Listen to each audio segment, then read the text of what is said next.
আসসালামু আলাইকুম। Welcome to the class. ভেক্টরের 3 নাম্বার ক্লাসে আপনাদেরকে ওয়েলকাম করতেছি। গতকালকে আমরা 2 নাম্বার ক্লাস করে ফেলছি, আজকে 3 নাম্বার ক্লাস। তো এই তো কিছুদিন আগের কথা, আমরা চিন্তা করতেছিলাম যে পড়াশোনা অনেক দিন হয়ে গেছে, করা হয় না, ফিজিক্সে পিছায় পড়ছি। কিন্তু দেখেন, এই যে আজকেই আমরা ভেক্টরের লব্ধি শেষ করে উপাংশতে চলে যাব। ভেক্টরের অনেকগুলো কনসেপ্ট আজকের ক্লাসের পরে ইনশাল্লাহ শেষ হয়ে যাবে। তো আমরা খুব দ্রুত এগিয়ে যাচ্ছি এবং ইন্টারের লাইফটাই এরকম। প্রথমে মনে হয় শুরু করার আগ পর্যন্ত শুরু হয় না কেন, শুরু হয় না কেন, কিন্তু যখন একবার শুরু হয় একেবারে পাগলা ঘোড়ার মতো দৌড়াতেই থাকে। তো এই পুরো টেস্ট পরীক্ষার পর্যন্ত বা হচ্ছে একেবারে বোর্ড পরীক্ষা পর্যন্তই যদি বলি, এইভাবেই হচ্ছে আপনার যত দিন যাবে তত হচ্ছে পড়ার প্রেশার, পড়ার ভলিউম বাড়তে থাকবে। তো এটার সাথে খাপ খাইয়ে নিতে পারাটা এবং এটার সাথে কন্টিনিউ করতে পারাটাই হচ্ছে চ্যালেঞ্জ, যে চ্যালেঞ্জটা আমাদের সকলকে গ্রহণ করতে হবে। তো আমাদের সাথে অনেকে জয়েন হয়ে গেছে। ভাইয়া একটু কমেন্টটা ছোট করে দিলে। হ্যাঁ, আমার সাথে অলরেডি 400+ স্টুডেন্ট লাইভে কানেক্ট হয়ে গেছে। ইনশাল্লাহ কিছু সময়ের মধ্যে আরো মানুষ কানেক্ট হয়ে যাবেন। অনেকে সালাম জানিয়েছেন। ওয়ালাইকুম আসসালাম। আলহামদুলিল্লাহ ভাইয়া ভালো আছে, আশা করি আপনারাও ভালো আছেন। আজকে আপনাদের সম্ভবত 3টা ক্লাস পর তাই না? বাংলা, ফিজিক্স, ম্যাথ অনেক লোড হয়ে যাচ্ছে।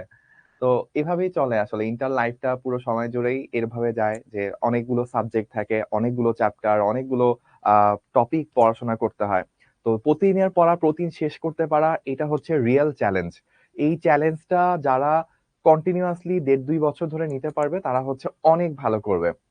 আমরা যখন 9-10-এ ছিলাম, আমাদের কিন্তু বই অনেকগুলো ছিল না, অল্প কয়েকটা বই ছিল। ফিজিক্সের একটা বই, ম্যাথের একটা বই বা 2টা বই, কেমিস্ট্রির একটা বই। তো ওই একটা বইয়ের উপরই বিভিন্ন ধরনের গাইড থাকতো বা ম্যাথের বই থাকতো, ওগুলো থেকে আমরা কয়েকটা ম্যাথ ট্যাথ করে কে কত বেশি করতে পারে ওইভাবে হচ্ছে আমরা ভালো স্টুডেন্ট হইতে পারতাম। বাট ইন্টারে যেটা, সেটা হচ্ছে আমার এক্সেপশনাল অনেক ম্যাথ তো পরের কথা। আগে আমার জাস্ট মেইন সিলেবাসটা শেষ করা, এটাই একটা অনেক বড় চ্যালেঞ্জ। এই চ্যালেঞ্জটা যারা ভালো করে শেষ করতে পারে বা ভালো করে কমপ্লিট করতে পারে, তারাই কিন্তু অনেক দূরে চলে যায়। তো অনেকেই কমেন্ট করেন। সব থেকে বেশি আমার কাছে যে কমেন্টটা আসে, ভাইয়া আমার কমেন্ট কি দেখা যায়? তো আমি যদি সবারটা বলতে যাই, তাহলে আমাকে জাস্ট এই কমেন্টের নাম বলতে বলতে কিন্তু অনেক সময় চলে যাবে। আপনারা যারাই কমেন্ট করেন প্রত্যেকের কমেন্টই আসলে দেখা যায়, ঠিক আছে? আচ্ছা, গতকালকে আপনাদেরকে একটা হোমওয়ার্ক দিয়েছিলাম, কেউ কি হোমওয়ার্কটা করেছেন? আমি আসলে কোনো হোমওয়ার্ক সাবমিশন দেখলাম না গ্রুপে সোফার। আচ্ছা, গতকালের হোমওয়ার্কটা অনেকে যদি করে থাকেন তাহলে হচ্ছে আমাদেরকে একটু কমেন্ট করে জানান আপনারা হোমওয়ার্কটা পারছেন কিনা। আমরা একটু রিভিউ করে নিই যে ক্লাসে সবাই জয়েন করতে করতে যারা হোমওয়ার্ক করেছিলেন তারা কি কেউ সাবমিট করছেন গ্রুপে? আমাদের HEC 26 যে গ্রুপটা Q1, এই গ্রুপে যদি সাবমিট করে থাকেন তাহলে আমাকে একটু কমেন্ট করে জানায়েন। আচ্ছা, তাহলে আমরা আহ, আজকের ক্লাসের আগ পর্যন্ত ফিজিক্সের ভেক্টর চ্যাপ্টারে 2টা ক্লাস অলরেডি করে ফেলছি। তো প্রথম ক্লাসে আমরা কি করছিলাম? প্রথম ক্লাসে আমরা ভেক্টর কি সেটা জানছিলাম। ভেক্টর জানার পর আমরা যেটা করেছিলাম সেটা হচ্ছে ভেক্টরের অনেকগুলো টাইপ ছিল, মানে অনেকগুলো প্রকারভেদ ছিল। একক ভেক্টর ছিল, কার্টেসিয়ান স্থানাঙ্ক ব্যবস্থার অবস্থান ভেক্টর, সরণ ভেক্টর, তারপর হচ্ছে যে আমাদের সদৃশ ভেক্টর, বিসদৃশ ভেক্টর, এই ধরনের অনেকগুলো হচ্ছে আমরা ভেক্টরের ক্লাসিফিকেশন দেখছি। তারপর পরের ক্লাসে আমরা হচ্ছে ভেক্টরের লব্ধি বের করা দেখছি। প্রথম 2টা ক্লাসের মধ্যে আমরা ত্রিভুজ বিধি, বহুভুজ বিধি, সামান্তরিক বিধি এগুলো দেখে আসছি। তো 2টা বা 3টা ভেক্টর থাকলে ওগুলো লব্ধি কিভাবে করতে হয় সেই জিনিসগুলো আমরা কিন্তু দেখে আসছি। এখন বলতে পারেন ভাইয়া আজকের ক্লাসে আমরা কি করব? গতকালকের ক্লাসে যা করছি আজকে ঠিক তার উল্টা কাজটা করব। গতকালকের ক্লাসে আমরা যেটা করছিলাম, একাধিক ভেক্টর, সরি, যদি 2 বা ততোধিক ভেক্টর থাকে ওগুলোকে কম্বাইন করে যে লব্ধি একটা ভেক্টর পাওয়া যায়, ওইটা কিভাবে বের করতে হয় সেটা আমরা শিখছি। আজকের ক্লাসে দেখব একটা ভেক্টরকে ভেঙে কিভাবে একাধিক ভেক্টর বানানো যায়, সেটাই হচ্ছে আমাদের আজকের টার্গেট, ঠিক আছে? তো অনেকেই কমেন্ট করতেছেন যে ভাইয়া হোমওয়ার্ক কোন গ্রুপে সাবমিট করব। তো আমি একটু বলে দিই, হোমওয়ার্ক সাবমিট করব হচ্ছে এই গ্রুপটাতে।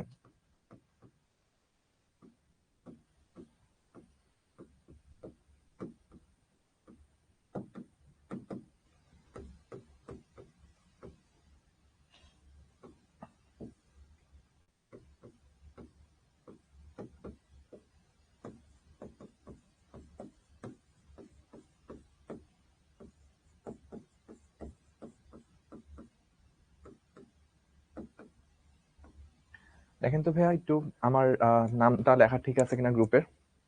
তো আমরা HEC 26 Q1, এটা হচ্ছে আমাদের প্রথম কোয়ার্টারে 26-এর জন্য গ্রুপ।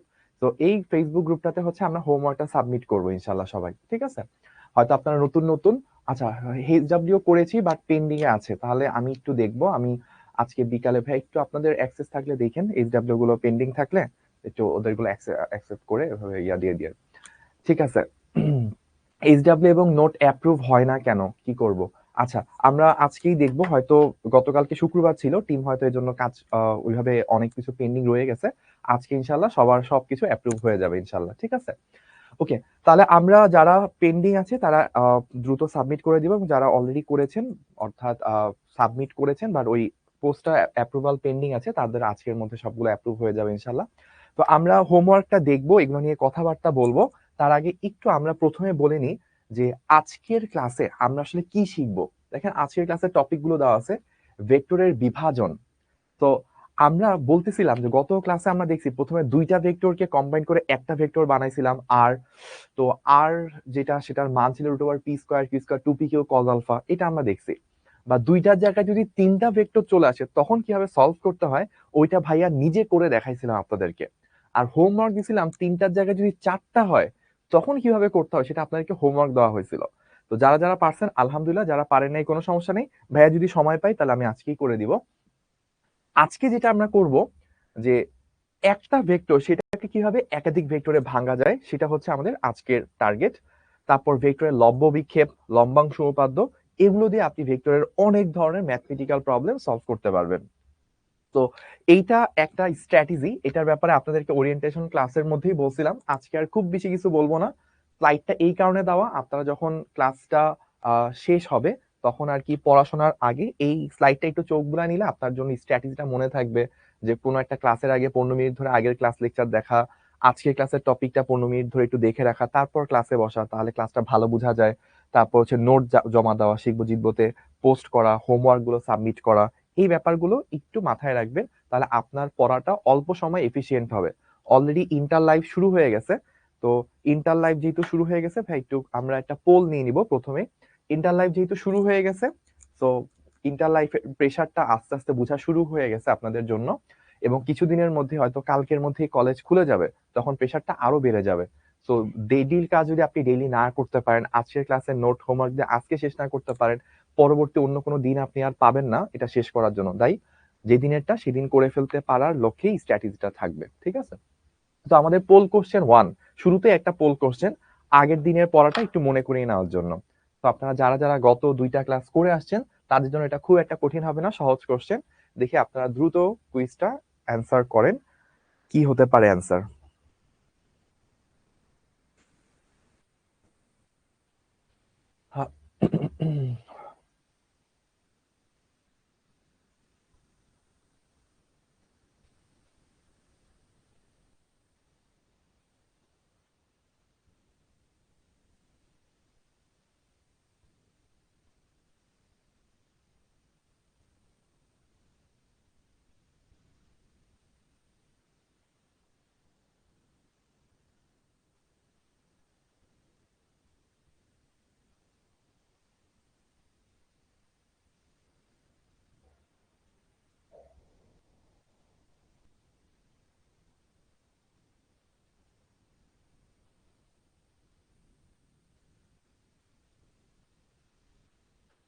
আমরা কুইজটা কুইট করতে পারি, এন্ড করতে পারি। আচ্ছা, তো আমার সাথে শুরুতেই অনেকগুলো মানুষ 411 জন পার্টিসিপেট করেছেন, তার মধ্যে হচ্ছে 243 জন মানুষ হচ্ছে কারেক্ট অ্যান্সার দিয়েছেন। তো ভাইয়া একটু বলে দিই এটা কিভাবে সলভ করতে হইতো। তার আগে অ্যান্সারটা দেখে নিই। প্রথম অ্যান্সারটা হচ্ছে 2 একক। তো প্রবলেমটা আসলে কি ছিল, প্রবলেমটা ছিল দুইটা ভেক্টর আছে, একটা হচ্ছে ধরেন এই পি আর একটা হচ্ছে কিউ। তো তাদের মান হচ্ছে 10 এবং 7। তো এই দুইটা ভেক্টরের লব্ধির মান কোনটি হতে পারে না, না কথাটা কিন্তু ইম্পর্টেন্ট। তো আমরা যদি লব্ধি হয় আর, অর্থাৎ আর যদি হয় পি প্লাস কিউ, তাহলে আর এর যে মান, এই মানটা কত থেকে কতর মধ্যে হইতে পারে, এটা হইতে পারে হচ্ছে বিয়োগফল, দুইটার বিয়োগফল কত 3, 3 থেকে শুরু করে যোগফল কত 17, তাহলে 3 থেকে 17 এর মাঝে হচ্ছে অ্যান্সারটা হবে। তাহলে 4, 15, 17 সবগুলাই তো হচ্ছে অ্যান্সার হওয়া পসিবল। অ্যান্সার হওয়া পসিবল না কোনটা, 2। তার মানে আমাদের চাইছে কিন্তু সেটাই, যে কোনটি লব্ধি হইতে পারে না, অ্যান্সার হবে হচ্ছে 2। যারা এটা করতে পারছেন তাদের জন্য কংগ্রেচুলেশন। যেমন যে রহমতুল্লাহ আমাকে কমেন্ট করে জানাইছে, ভাইয়া ডি দিছি কিন্তু হবে সি। মানে ও সম্ভবত ভুলে দিয়ে দিছে। তাহলে আমরা প্রথমে একটা পোল কোশ্চেন নিয়ে নিলাম। এবার আমরা আজকের ক্লাসটা অফিসিয়ালি শুরু করব, যে আজকে আমাদের প্রথম টপিক ভেক্টর বিভাজন। ভেক্টর বিভাজনের একটা ডেফিনেশন দেওয়া আছে।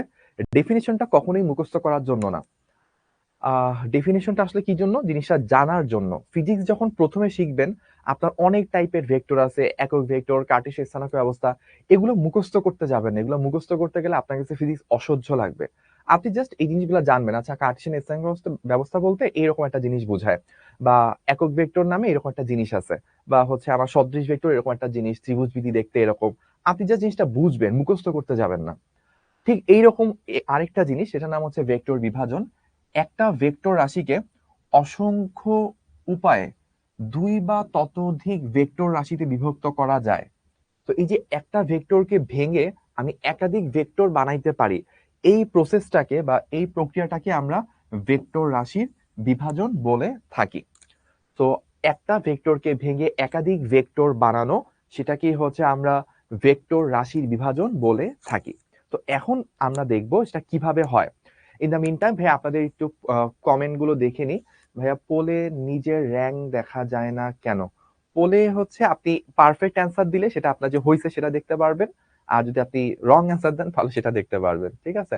আর পোল তো ধরেন আপনি হচ্ছে পারফেক্ট অ্যান্সার দিলেন, মানে অপশন তো দুইটা, হয় হচ্ছে আপনি ইয়েস অর্থাৎ আপনি হচ্ছে অ্যান্সারটা পারছেন, অথবা হচ্ছে অ্যান্সারটা পারেন নাই। তো ধরেন হচ্ছে 300 মানুষ ধরেন 500 মানুষ হচ্ছে পোলে অ্যান্সার করছে, 300 মানুষ পারছে, 200 মানুষ পারে নাই। তাহলে যেই 300 মানুষ পারছে তারা সবাই তো র্যাঙ্ক 1 হবে, আর যেই 200 মানুষ পারে নাই তারা সবাই কি হবে, র্যাঙ্ক লাস্টেরটা হবে। তো এই কারণে আসলে এতগুলো মানুষের সেম র্যাঙ্ক হলে তো ব্যাপারটা কেমন হয়ে যায়। এই কারণে আমরা পোলে হচ্ছে র্যাঙ্ক দিই না, র্যাঙ্ক হয় হচ্ছে যখন লিডার বোর্ডে যায় তখন হচ্ছে র্যাঙ্ক হয়, ঠিক আছে? আচ্ছা, তাহলে আমরা এবার একটু দেখি ভেক্টরটা কিভাবে বিভাজন করতে পারি। ধরেন আমার কাছে একটা ভেক্টর আছে, আমি একটু একটা স্লাইড নিয়ে নিই।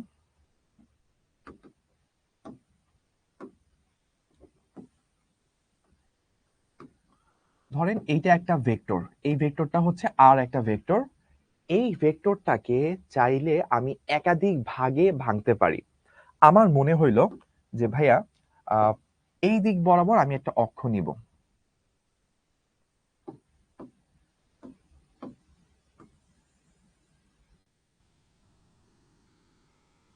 আমি এই দিক বরাবর একটা লাইন চিন্তা করলাম। এই দিক বরাবর একটা লাইন যদি চিন্তা করি, তাহলে এই লাইন বরাবর এই ভেক্টরটা কতটুকু এফেক্ট ফেলতে পারে, বা এই লাইন বরাবর এই ভেক্টরটা কতটুকু ভূমিকা পালন করে, সেটাই হচ্ছে এই লাইন বরাবর এই ভেক্টরটার উপাংশ। তো উপাংশ কি? একটা ভেক্টরকে যদি আমি একাধিক ভাগে ভেঙে ফেলি, তাহলে প্রতিটা ভাগকে বলা হয় এক একটা উপাংশ। এখন আমি একটু দেখতে চাই যে এই যে আমার আর ভেক্টরটা এই দিক বরাবর কতটুকু উপাংশ তৈরি করে। তাহলে আমরা কি করব, আমাদের যে কাজটা করতে হবে সেটা হচ্ছে এই আর ভেক্টর থেকে এইখানে এই লাইনটার উপর একটা লম্ব টানতে হবে। যদি আমি লম্ব টানি তাহলে একটা ভেক্টর পাওয়া যাচ্ছে, এই যে এইটুকু একটা ভেক্টর পাওয়া যাচ্ছে। এই ভেক্টরটাই হচ্ছে আর ভেক্টরের এই দিক বরাবর উপাংশ। এখন তাহলে আমরা ধরেন এই অক্ষটাকে বললাম হচ্ছে এবি অক্ষ বা এবি একটা লাইন। তাহলে এই বরাবর যে একটা এইটুকু যে একটা অংশ পেলাম, এই যে ভেক্টরটা এটা হচ্ছে আর এ বি। আর এবি দ্বারা আমি কি বলতেছি, আর এবি দ্বারা বুঝাচ্ছি আর ভেক্টরটার এবি বরাবর উপাংশ। অর্থাৎ আর কে চাইলে আমি অনেকগুলো দিকে ভাঙতে পারি। তাহলে যদি আমি এই দিক বরাবর আর কে ভাঙি, তাহলে এই দিক বরাবর আর এ যেইটুকু অংশ পাবো সেটাই হচ্ছে আর ভেক্টরের এই এবি বরাবর উপাংশ। আচ্ছা ঠিক আছে, এটা বুঝলাম। এখন এই যে ভাই আপনি ভাঙলেন, আর ভেক্টরের এই বরাবর উপাংশটার মান কত সেটা তো বুঝতে হবে। তাহলে এই মানটা আমরা কিভাবে বের করব? যদি আমাদের কাছে এই অ্যাঙ্গেলটা দেওয়া থাকে, ধরেন আমি বললাম অ্যাঙ্গেলটা হচ্ছে আলফা, তাহলে আমি এটার মানটা কত সেটা বের করতে পারবো। কিভাবে বের করব খেয়াল করেন, আমি শুধু মানটা বের করতেছি। দেখেন এইটা কিন্তু একটা ত্রিভুজ হয়ে গেছে। তাহলে এই ত্রিভুজের মধ্যে আমরা কি এটা বলতে পারি, ধরেন আমি বললাম এই ত্রিভুজটার মধ্যে যেহেতু এটা একটা সমকোণী ত্রিভুজ 90 ডিগ্রি, তখন এইটা হচ্ছে ভূমি আর এটা হচ্ছে অতিভুজ। সো আমি কি ভাইয়া বলতে পারি আর এ বি ডিভাইডেড বাই আর, এটা হবে কি কস আলফা। তাহলে এখান থেকে আমি বলতে পারি আর এ বি এই জিনিসটার মান এসে দাঁড়াবে আর কস আলফা।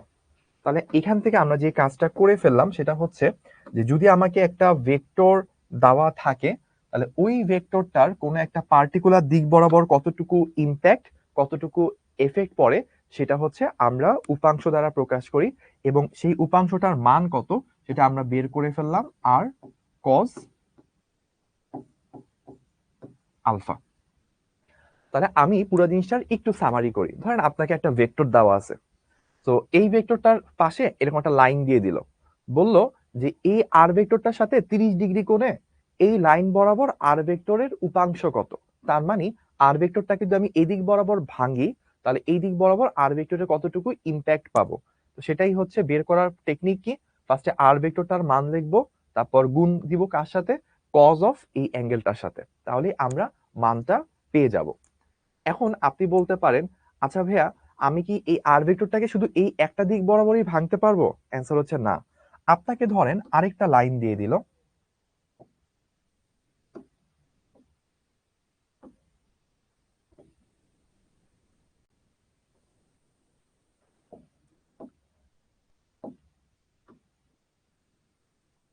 আপনাকে আরেকটা লাইন দিয়ে দিল, এই লাইনটা হচ্ছে সিডি। তো আপনাকে বলল এই যে আর ভেক্টরটা সিডি বরাবর কতটুকু উপাংশ তৈরি করে সেটা একটু বের করতে হবে। তাহলে আমরা কি করব ভাইয়া, আমরা যেটা করব সেটা হচ্ছে এই আর ভেক্টর থেকে সিডি লাইনটার উপর একটা লম্ব টানবো। লম্ব টানলে আমি এই দিক বরাবর একটা অংশ পাচ্ছি। আমি যদি সেই অংশটাকে মার্ক করতে পারি,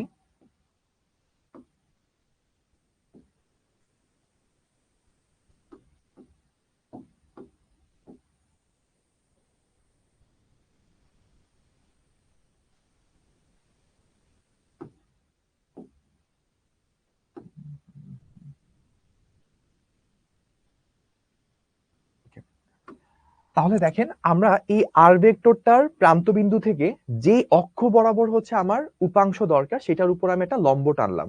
লম্ব টানলে আমি এই দিক বরাবর যে ভেক্টরটা পাচ্ছি সেই ভেক্টরটাই হচ্ছে আর সিডি। আর সিডি বলতে কি বোঝানো হবে? আর সিডি বলতে বোঝানো হবে এই আর ভেক্টরটা সিডি বরাবর কতটুকু উপাংশ তৈরি করছে। এটার মান কি হবে? এইটার মান হবে হচ্ছে, অর্থাৎ আমরা যদি আর সিডির মান বলি, এটার মান হবে হচ্ছে আর কস বিটা। তাহলে এইখান থেকে আমরা একটা কমন ধারণা পেলাম, ঠিক আছে? আচ্ছা, আমাকে যেমন মোহনা একটা সাজেশন দিছে যে ভাইয়া রেড কালার দিলে ভালো হইতো। ঠিক আছে, আমরা রেড কালার ইউজ করব। আপনাদের যেই কালার ভালো লাগে সেই কালার নিয়ে আমরা ইনশাল্লাহ কাজ করব। তাহলে আমাদের এখানে মেইন ব্যাপার হচ্ছে একটা ভেক্টর যদি দেওয়া থাকে সেই ভেক্টরটাকে আমি বিভিন্ন দিক বরাবর ভাঙতে পারি। আমি এই আর ভেক্টরটাকে এই দিক বরাবর ভাঙতে পারি, এই দিক বরাবর, এই দিক বরাবর, যে কোনো দিক বরাবর ভাঙতে পারি। তো যে কোনো একটা নির্দিষ্ট দিক যদি আমাকে বলে দেয় যে ভাইয়া আর ভেক্টরটা এই দিক বরাবর ভাঙলে কতটুকু অংশ পাওয়া যাবে, সেই অংশটাকেই বলা হয় আর ভেক্টরের এই দিক বরাবর উপাংশ। এখন এই উপাংশটার মান বের করতে হলে কি করতে হয়? উপাংশটার মান হয় প্রথমে মেইন ভেক্টরটা অর্থাৎ আর ভেক্টরটা, তারপর কজের ভিতরে একটা অ্যাঙ্গেল আসে। এই অ্যাঙ্গেলটা ভাইয়া কোন অ্যাঙ্গেল?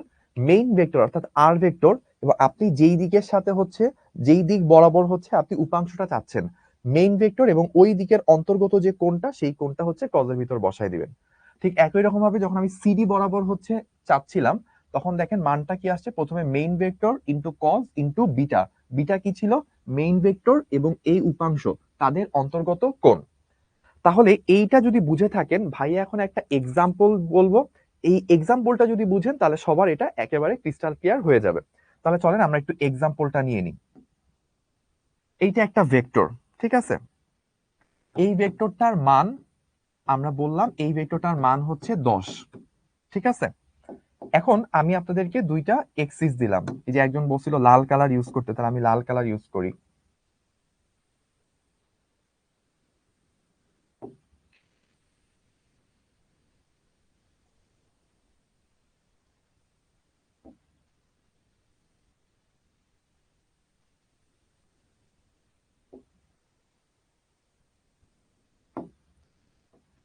ওকে,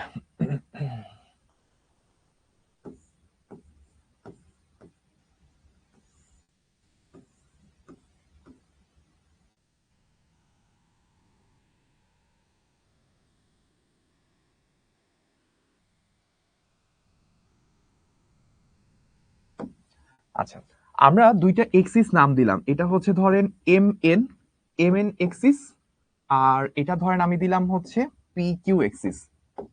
তাহলে আমরা একটু বের করতে চাই যে এই আর ভেক্টরের এম এন বরাবর যে উপাংশ আর এম এন, এইটার মান কত হবে এটা বের করব। আরেকটা জিনিস বের করব, এই আর ভেক্টরের পি কিউ বরাবর যে উপাংশ, সেই পি কিউ বরাবর উপাংশটা কত হবে। তাহলে কেউ কি একটু আমাকে কমেন্ট করে বলতে পারবেন যে ভাইয়া কত হবে? এই যে মাহিদুল অলরেডি কমেন্ট করে বলছে 8.66 এবং 1.73।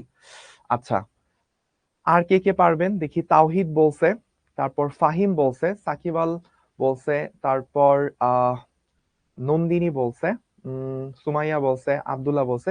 এক্স্যাক্টলি সবারই মোটামুটি সেম আসতেছে। তাহলে আমরা প্রতিটা উপাংশ কিন্তু একটা ভেক্টর, এটা দুইটা পার্ট আছে, একটা হচ্ছে মান এবং একটা হচ্ছে দিক। তাহলে মানটা এবং দিকটা দুইটাই আমাকে বলা লাগবে। আমি যদি একটু ইয়েলো কালার দিয়ে বলি, তাহলে একটা লম্ব, এইটার এই দিক বরাবর উপাংশ হবে অলমোস্ট এইটুকু, এইটা হচ্ছে আর এম এন, এবং আর এম এন এর মান হবে হচ্ছে 10 cos 30। আর এই দিক বরাবর উপাংশ যদি আমরা বের করতে চাই, জাস্ট এইখান থেকে লম্ব টানলে কি অলমোস্ট এইটুকু পর্যন্ত যাবে সম্ভবত।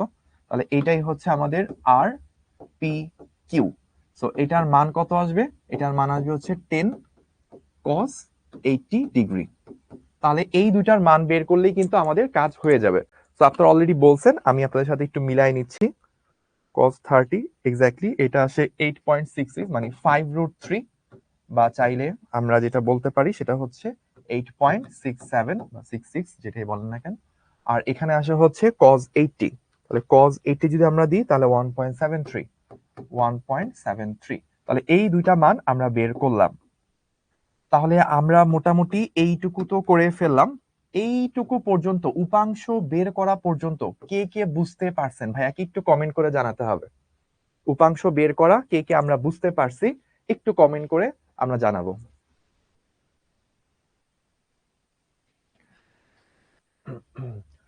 ফেসবুকেও কি কমেন্ট আসতেছে? ফেসবুকেও অনেকে কমেন্ট হয়তো ক্লাস করতেছেন, বাট আমরা প্রেফার করি হচ্ছে অ্যাপে ক্লাস করাটা, কারণ অ্যাপের কমেন্ট গুলো হচ্ছে আমরা বেশি সামনে ফোকাস করতে পারি। ওকে, ওকে, ঠিক আছে। আমার অনেকগুলো হচ্ছে কমেন্ট চলে আসছে অলরেডি, থ্যাংক ইউ, বুঝতে পারছি। ঠিক আছে, তাহলে আমরা উপাংশ তো বুঝে গেলাম। এবার একটু খেয়াল করেন, আমাদের যে ডেফিনেশন ছিল, আমরা একটু ডেফিনেশনে ব্যাক করি।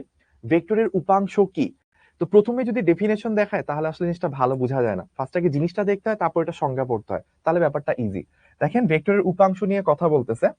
ভেক্টরের উপাংশ বলতে যায় বলতেছে একটি ভেক্টর রাশিকে ভেক্টর বিভাজনের মাধ্যমে দুই বা ততোধিক, আমি যে সবসময় দুই ভাগেই ভাঙবো তা না, দুইয়ের বেশি ভাগেও ভাঙতে পারি। দুই বা ততোধিক ভাগে যদি বিভক্ত করা হয়, বিভক্ত অংশগুলোর প্রত্যেকটিকে মূল ভেক্টরের মূল ভেক্টর রাশির এক একটা উপাংশ বলা হয়, যেটার বাংলা ইংলিশ হচ্ছে কম্পোনেন্ট। তাহলে একটা ভেক্টর রাশিকে যদি আমি একাধিক ভাগে বিভক্ত করি, তাহলে প্রত্যেকটা ভাগকে আমি এক একটা উপাংশ বলবো। এবং মাথায় রাখবেন, উপাংশগুলোও কিন্তু এক একটা ভেক্টর। ভেক্টরকে যদি ভাগ করি, মানে ভেক্টরের অনেকগুলো বাচ্চা তৈরি করি, তাহলে ভেক্টরের বাচ্চাও কি হবে? ভেক্টর হবে। তাহলে আমরা এইটা থেকে বুঝে গেলাম যে আমাদের একটা ভেক্টর, সেই ভেক্টরকে আমি অনেকগুলো ভাগে ভাঙতে পারি। যেমন আমি এখানে দুইটা ভাগে ভাঙছি। আপনারা আরেকটু পর ভেক্টর উপাংশ যখন আমি আরেকটু সামনে আগাবো, আরো কিছু জিনিস দেখবেন। সো আপনি যদি বইটা একটু নিজে নিজে পড়া শুরু করেন, তাহলে ভাই আপনি দেখে থাকবেন, আপনাদের বইতে আছে এই দিক বরাবর আর কস থিটা হইলে এই দিক বরাবর আর সাইন থিটা, মানে একটা কস হলে একটা সাইন হয়। তো সাইন আর কস দুইটা মিলায় মনে রাখতে যে স্টুডেন্টরা হচ্ছে ঝামেলায় পড়ে যায়। এই কারণে ভাইয়া অলওয়েজ প্রেফার করব যে আপনি শুধুমাত্র কজের সূত্রটা মনে রাখবেন। আপনাকে যখনই একটা ভেক্টর দেওয়া থাকবে, ভেক্টর দিয়ে বলবে যে ভাই এই ভেক্টরের এই দিক বরাবর উপাংশ কত, আপনি জাস্ট ফার্স্টে মেইন ভেক্টর লিখবেন, কজ লিখবেন, এবং মেইন ভেক্টরের সাথে আপনি যেদিকে উপাংশ চাচ্ছেন তাদের অন্তর্গত কোনটা লিখে দিবেন। যেমন এখানে হচ্ছে আলফা, এখানে হচ্ছে বিটা। এইভাবে মনে রাখলে আপনি কখনোই ভুল করবেন না। কোনো কোনো ক্ষেত্রে সাইন চলে আসে, তবে যে সকল ক্ষেত্রে সাইন আসে ওই সকল ক্ষেত্রে কজ দিয়ে চাইলে করা যায়, কোনো সমস্যা হয় না। কিন্তু আপনি যদি একবার সাইন আর কস দুইটা দিয়ে মিলায় মনে রাখা শিখে যান, তাহলে যখন আপনাকে স্যার একটু উলট পালট করে দিবে তখন আপনার ভুল হইতে পারে। সো এখন আমরা দেখব যে সাইন কখন আসে এবং কেন হচ্ছে কসটা মনে রাখা জরুরি। আচ্ছা, তো আমরা অলরেডি এই পার্টটা দেখছি, আমি আরেকটা এক্সাম্পল দিই, তাহলে হয়তো আপনাদের ভালো বুঝে আসবে। ধরেন এটা হচ্ছে ভেক্টর, আমি এই ভেক্টরটাকে আর বলতেছি, এই আর ভেক্টরের মান হচ্ছে, আমি ধরেন বলে দিলাম 20। তারপর আমি আরেকটা এক্সাম্পল,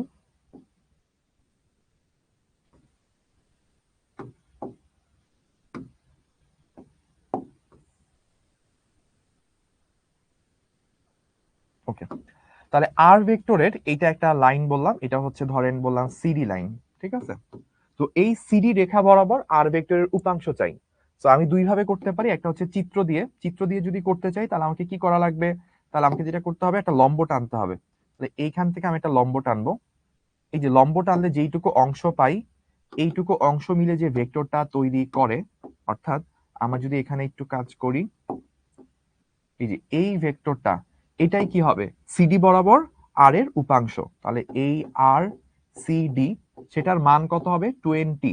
এই অ্যাঙ্গেলটা যদি আমার জানা থাকে, ধরলাম এই অ্যাঙ্গেলটা হচ্ছে 40°, তাহলে আমি 20 cos 40, এই হবে হচ্ছে আমার মান। এইভাবে আমরা যে কোনো দিক বরাবর উপাংশ বের করতে পারি। আচ্ছা, এখন আমরা একটু যদি সামনের জায়গায় যাই, দুইটা উপাংশে বিভাজন, আমরা তো এই ব্যাপারগুলো দেখলাম।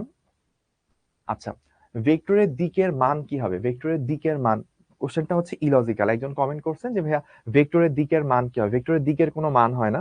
ভেক্টরের দুইটা জিনিস হয়, একটা হচ্ছে দিক আর একটা হচ্ছে মান। যেমন আপনি যখন উপাংশ বলবেন, এই যে উপাংশ যখন ভাগ করছি, আমাকে যদি জিজ্ঞেস করে যে সিডি বরাবর যে উপাংশটা, এটা দিক কোন দিকে, এটা দিক হচ্ছে সি থেকে ডি এর দিকে। আর যদি আমাকে বলে মান কত, মান হচ্ছে 20 cos 40, ঠিক আছে। ওকে, এখন আসেন আমরা একটু দেখি যে সাইন কখন আসে। সাইন কখন আসে সেটা বোঝার জন্য আমাকে এখানে একটা কাজ করতে হবে। ধরলাম আমার কাছে একটা ভেক্টর আছে, এই হচ্ছে সেই ভেক্টরটা। এখন আমি এটাকে কয়েকটা উপাংশে ভাগ করব, দুইটা উপাংশে।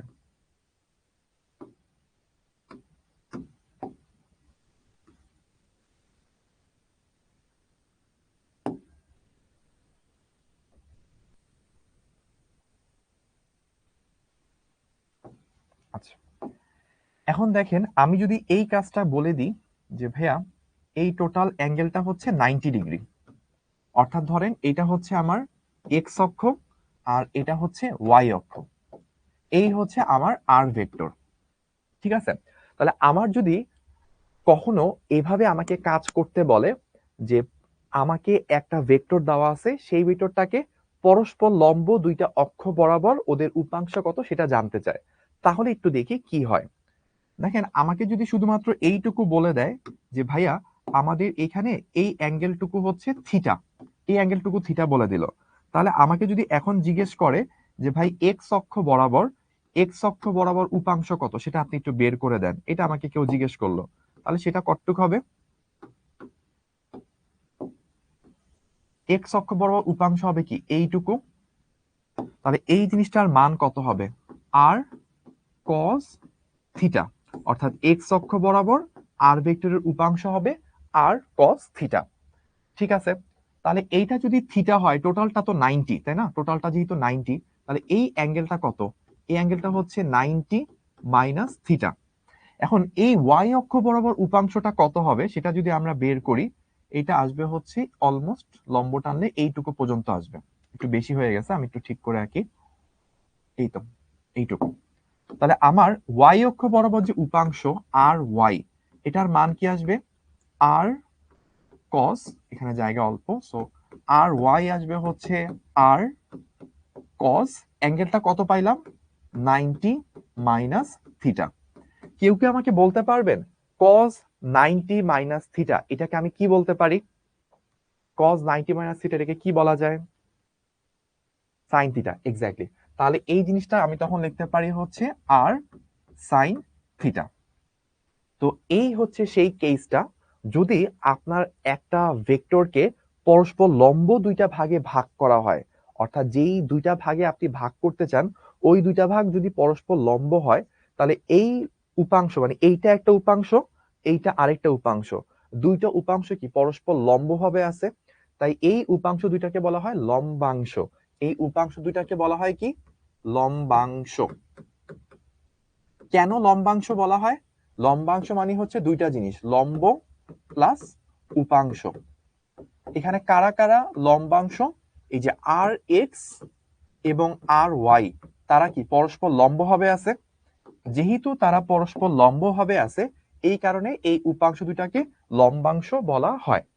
এখন ভাইয়া একটু দেখেন, লম্বাংশের ক্ষেত্রে কি হচ্ছে, আপনাকে যদি এক্স অক্ষের সাথে অ্যাঙ্গেলটা দেওয়া থাকে বা এইদিকে অ্যাঙ্গেলটা দেওয়া থাকে, একটা যদি থিটা হয়ে থাকে, অপর অ্যাঙ্গেলটা না দিলেও চলে, কারণ আপনি জানেন যেহেতু পরস্পর লম্ব, একটা থিটা হইলে অপরটা 90 মাইনাস থিটা। আর এটা যদি আর কস থিটা হয়, ওটা হবে আর কস 90 মাইনাস থিটা। এখন কস 90 মাইনাস থিটা আসলে কি? Sine theta. অর্থাৎ একদিক বরাবর আর কস থিটা পাইলে আর দিক বরাবর পাবো হচ্ছে আর সাইন থিটা। তো এইখানে মনে রাখতে হয় যে কোন বরাবর কস নিব আর কোন বরাবর সাইন নিব। অ্যান্সার হচ্ছে আপনার অ্যাঙ্গেলটা যেই দিকের সাথে দেওয়া আছে ওই দিক বরাবর হচ্ছে কস। যেমন এই থিটাটা কোন অক্ষের সাথে দেওয়া ছিল, এক্স অক্ষ নাকি ওয়াই অক্ষ? অ্যান্সার হচ্ছে এক্স অক্ষের সাথে অ্যাঙ্গেলটা দেওয়া ছিল, তাহলে এক্স অক্ষ বরাবর আসবে আর কস থিটা, ওয়াই অক্ষ বরাবর আসবে আর সাইন থিটা। ঠিক আছে? আচ্ছা, তাহলে এখন আমরা আসি যে এই জিনিসটাই কিন্তু এখানে বলা হয়েছিল যে লম্ব উপাংশ কি, যে একটি ভেক্টরকে যদি এমন ভাবে দুইটি উপাংশে বিভাজন করা হয় যেন উপাংশ দুটি পরস্পর সমকোণে থাকে, অর্থাৎ পরস্পর লম্ব থাকে, তবে তাহলে তাদেরকে লম্ব উপাংশ বা লম্বাংশ বলা হয়। ঠিক আছে? তাহলে এইটুকু পর্যন্ত আশা করি বুঝতে পারছি। আমি একটু সামারাইজ করে নিই যে আমরা ক্লাস শুরুর পর থেকে এতক্ষণ পর্যন্ত আসলে কি কি করছি। আমরা প্রথমে দেখছি একটা ভেক্টর, সেই ভেক্টরটাকে চাইলে ভাঙা যায়। আমি 2টা 3টা 4টা 5টা যে কোনো ভাগে ভাঙতে পারি। তো আমাকে যদি যে কোনো দিকে ভাঙতে বলে, তাহলে সেই উপাংশটার মান কি হয় সেটা আমরা দেখছি। আমরা একটু প্রথম থেকে যাই, তাহলে ভালো বোঝা যাবে। ফার্স্ট একটা পোল কোশ্চেন দিয়ে শুরু করছিলাম। আচ্ছা, তো আমরা বলছিলাম একটা ভেক্টরকে যে কোনো দিকে যদি ভাঙতে হয়, এটা ছিল মেইন ভেক্টরটা, ওই ভেক্টরটাকে এই এবি বরাবর উপাংশ কত, মানে এবি বরাবর এটার এফেক্ট কত সেটা জানতে চাই। তখন আমরা এটা পাইছিলাম আর কজ আলফা। এই দিক বরাবর উপাংশ কত জানতে চাইছি, পাইছি আর কজ বিটা। অর্থাৎ মেইন ব্যাপারটা ছিল কি? মেইন ব্যাপার ছিল হচ্ছে আপনাকে একটা ভেক্টরের মান যদি দেওয়া থাকে, ওইটার সাথে একটা অ্যাঙ্গেল দিয়ে যদি বলে এত অ্যাঙ্গেলে এই দিক বরাবর কতটুকু উপাংশ, তাহলে কি করতে হয়? ফার্স্টে মেইন ভেক্টরের মান ইনটু কজ ইনটু ওই অ্যাঙ্গেলটা দিয়ে দিলে আপনি উপাংশটা পেয়ে যান। এরপর আমরা বলছিলাম লম্ব উপাংশ বা লম্বাংশ, সেটা কি? আমার তো এম এন আবার পি কিউ, এরা তো পরস্পর লম্ব না, মানে এই আর এম এন এবং আর পি কিউ এরা তো পরস্পর লম্ব ছিল না। যদি আমার পরস্পর লম্ব দুইটা উপাংশে ভাগ করতে বলে, তাহলে ওই উপাংশগুলোকে লম্বাংশ বলা হয়। তো লম্বাংশের ক্ষেত্রে ভাই আমরা কি দেখছি তখন? লম্বাংশের ক্ষেত্রে আমরা তখন দেখছি আমাকে যদি যে কোনো একটা অ্যাঙ্গেল দেওয়া থাকে, অপর অ্যাঙ্গেলটা আমি না বললেও হয়, কারণ অপরটা 90 মাইনাস থিটা হবে। তো তখন যেই দিকের সাথে অ্যাঙ্গেলটা দেওয়া আছে ওই দিক বরাবর হচ্ছে আর কস থিটা, আর যেই দিকের সাথে অ্যাঙ্গেলটা দেওয়া নেই ওই দিক বরাবর হচ্ছে আর সাইন থিটা। ঠিক আছে? এইভাবে হচ্ছে আমরা এই প্রবলেমগুলো করে থাকি। তো কেন হচ্ছে কস সাইন, এটা মনে রাখা উচিত না, কারণ মানে আমাদের যখন ম্যাথ গুলো করতে যাব বেশিরভাগ সময় দেখবো হচ্ছে আমরা উপাংশ দুইটা, যেই দুইটা উপাংশে ভাগ করতে হয় দুইটা পরস্পর লম্ব। তো লম্ব উপাংশ যেহেতু, তাহলে একটা আর কস থিটা হলে একটা আর সাইন থিটা হবে। এভাবে করতে করতে হয় কি, অভ্যাস হয়ে যায়। অভ্যাস হয়ে গেলে পরে ঝামেলাটা কি হয়? অভ্যাস হয়ে গেলে ঝামেলাটা যেটা আসবে সেটা হচ্ছে, কখন যদি হঠাৎ করে আপনাকে পরস্পর দুইটা লম্ব অক্ষ না দিয়ে একটু বাঁকা করে এমন দুটো উপাংশে ভাগ করতে বললো যে এই দুটো উপাংশ পরস্পর 90 ডিগ্রি হবে না, কিন্তু ওই যে গতি জড়তা কাজ করে আমাদের মধ্যে, তখনও কি করে মানুষজন, একটা আর কস থিটা একটা আর সাইন থিটা দিয়ে চলে আসে। কিন্তু পরস্পর লম্ব না হইলে তো আর সাইন থিটা কস থিটা এভাবে দেওয়া যাবে না। এই কারণে বলছি যে সকল ক্ষেত্রেই প্রযোজ্য কি, এখানে ধরেন আর কস থিটা, এখানে আর কস 90 মাইনাস থিটা, এভাবে যদি আপনি মনে রাখতে পারেন তাহলে সকল ক্ষেত্রে আপনি ভুল এড়াইতে পারবেন। ঠিক আছে?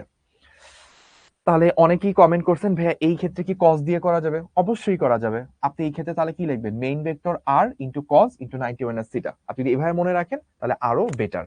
আর যদি সাইন থিটা দিয়ে মনে রাখতে চান তাও সমস্যা নেই, বাট মনে রাখতে হবে সাইন থিটা শুধু তখনই অ্যাপ্লাই করব যখন পরস্পর লম্ব হবে।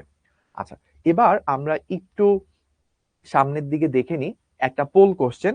এই পোল কোশ্চেনটা ভাই একটু লঞ্চ করে দেন। ভাই একটু পোল কোশ্চেন লঞ্চ করতে হবে। আমরা একটা পোল কোশ্চেনে যাচ্ছি। আমাকে বলা আছে যে 10 নিউটন মানের একটি ভেক্টরকে দুইটি লম্ব উপাংশে বিভক্ত করায় একটির মান 8 একক পাওয়া যায়, তাহলে অপরটির মান কত? এটা কোথায় আসছিল? রাজশাহী ইউনিভার্সিটি 2012-13 এই জায়গায় এইটা আসছিল। এটা একটু ক্রিটিক্যাল, একটু চিন্তা করতে হবে, আমরা সবাই একটু চিন্তা করব, চিন্তা করে এটা বলার চেষ্টা করব।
আমরা অঙ্কটা দুই ভাবে করতে পারি।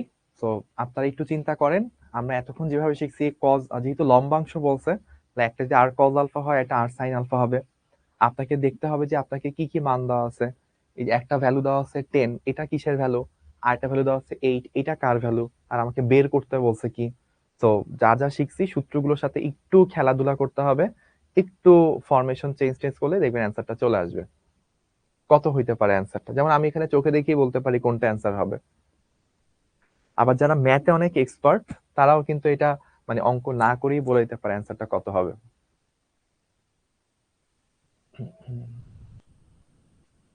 আমরা পোলটা কুইট করে দিই, এন্ড করি। ওকে, তাহলে এখানে পার্টিসিপেশন একটু কম ছিল। আমরা 373 জন পার্টিসিপেট করতে পারছে। ওকে, 168 জন এর মধ্যে কারেক্ট অ্যান্সার দিছে। আমি একটু লিডার বোর্ডের নামগুলো বলি।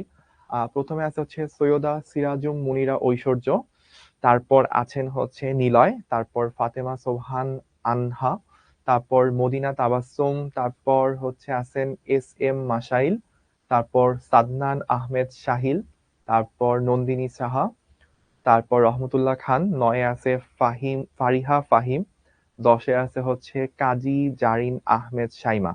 কংগ্রেচুলেশন আপনাদেরকে। তো আমরা একটু দেখি এটা কিভাবে করা যায়। তো আমাদেরকে এইটা আসলে কার ভ্যালু? এটা হচ্ছে আর এর ভ্যালু। তো দুইটা উপাংশের মধ্যে যে কোনো একটা উপাংশ কি যদি হয় আর কজ আলফা বা আর কজ থিটা, যেটাই বলেন না কেন, ধরলাম এটা হচ্ছে আর কস থিটা, এটা দেওয়া আছে 8। এখন আমাকে আসলে অপরটা তাহলে কি হবে? আর সাইন থিটা, সেটার মান কত, এটাই তো জানতে চাইছে। এখন দেখেন অনেকগুলা ওয়ে আছে। প্রথম ওয়ে ধরেন 1 নাম্বার ওয়ে হচ্ছে আর কস থিটা, এটা দেওয়া আছে 8, আর আর এর ভ্যালু কত? আর এর ভ্যালু হচ্ছে 10। তাহলে আমরা এখান থেকে কস থিটার ভ্যালু বের করতে পারি 8/10। তাহলে কস থিটার ভ্যালু যদি 8/10 হয়, তাহলে আপনি যে সাইন থিটার ভ্যালু কিভাবে বের করতে পারেন? সাইন থিটা হচ্ছে 1 মাইনাস কস স্কোয়ার থিটা। তাহলে এখান থেকে দেখবেন সাইন থিটার ভ্যালু চলে আসবে 0.6। তাহলে আপনি অতএব অপরটি তখন কি হবে? অপরটি হবে হচ্ছে R sine theta, that means 10 into 0.6, that means 6। এইটা হচ্ছে একটা অপশন, সি নাম্বার রাইট, তাই তো? আরেকটা অপশন হইতে পারে বা আরেকটা ওয়ে হইতে পারে। সেটা কিভাবে? দেখেন এটা একটা চিত্র দেওয়া আছে। আপনার এইটা হচ্ছে মেইন ভেক্টর 10, একটা উপাংশ 8, মানে এই আরেকটা উপাংশ কি হবে? এই দিক বরাবর হবে, তাই না? তাহলে এই দিক বরাবরটাকে আমি চাইলে এখানে নিয়ে আসতে পারি। এখন দেখেন এটা যেহেতু একটা সমকোণী ত্রিভুজ, একটা যদি 8 হয় আর একটা যদি 10 হয়, তাহলে অপরটা কিভাবে বের করা যায়? এইটা ধরেন আমি হচ্ছে বললাম আর ওয়াই। আর ওয়াই বের করার টেকনিক হচ্ছে আমরা এইভাবে করতে পারি, অতিভুজ স্কোয়ার থেকে যদি ভূমি স্কোয়ারটা বাদ দিই, তাহলে কিন্তু অটোমেটিক্যালি 6 চলে আসে। তো এইটা হচ্ছে আরেকটা ওয়ে। তো দুইটা ওয়েতেই আপনি বের করতে পারেন, আরো অসংখ্য ওয়ে থাকতে পারে। কস থিটার মানটা অন্যভাবেও বের করা যায়, ওইখান থেকেও আপনি প্রবলেমটা সলভ করতে পারেন। তো যারা পারছেন কংগ্রেচুলেশন, আর যারা পারেন নাই বাট এখন পর্যন্ত কি বুঝতে পারছেন কিনা একটু কমেন্ট করে জানান। ভাইয়া ম্যাথ না করে কিভাবে অ্যান্সার করা যায়? আচ্ছা, এটা খুব ভালো কোশ্চেন ছিল। আমাকে কোশ্চেন করতে হচ্ছে মোহাম্মদ আব্দুর রহমান সম্ভবত। তো আমার উপায়টা হচ্ছে দেখেন, যখনই লম্বাংশ বলছে তার মানে কি আসলে তিনটা মিলে কি একটা সমকোণী ত্রিভুজ হবে? সমকোণী ত্রিভুজের অতিভুজটা অলওয়েজ কি হয়? মেইন ভেক্টরটা। একটা যদি 10 হয়, একটা যদি 8 হয়, আমরা কি জানি 3 4 5, মানে 3 4 5 এটা মিলে কিন্তু একটা পিথাগোরাসের একটা টেমপ্লেট বলে, Pythagorean template. 5 square equals to কি হয় 3 স্কয়ার প্লাস 4 স্কয়ার। একই রকম ভাবে কি হয় 10 square equals to 6 square plus 8 square. আমাকে 10 দেওয়া আছে, 8 দেওয়া আছে, তাহলে অপরটা কি হবে 6, এমনিতেই বোঝা যায়। তো এইরকম যারা পিথাগোরাসের যে ট্রিপলেট গুলো আছে ওগুলা দুইটা দেওয়া থাকলে অপরটা এমনি গেস করা যায়। এখানে 6 ছিল, এইভাবে হচ্ছে গেস করতে পারছি। ঠিক আছে, ওকে। তাহলে আমরা এবার একটু সামনের দিকে আগাই। এই যে আমরা উপাংশ শিখলাম, উপাংশ শিখার বেনিফিটটা কি সেটা একটু বলবো। তার আগে দেখেন মানে উপাংশটা আসলে কিভাবে কাজ করে। ধরেন আমার কাছে এইভাবে আমি একটা জিনিস বলি, তাহলে হয়তো ভালো বোঝা যাবে।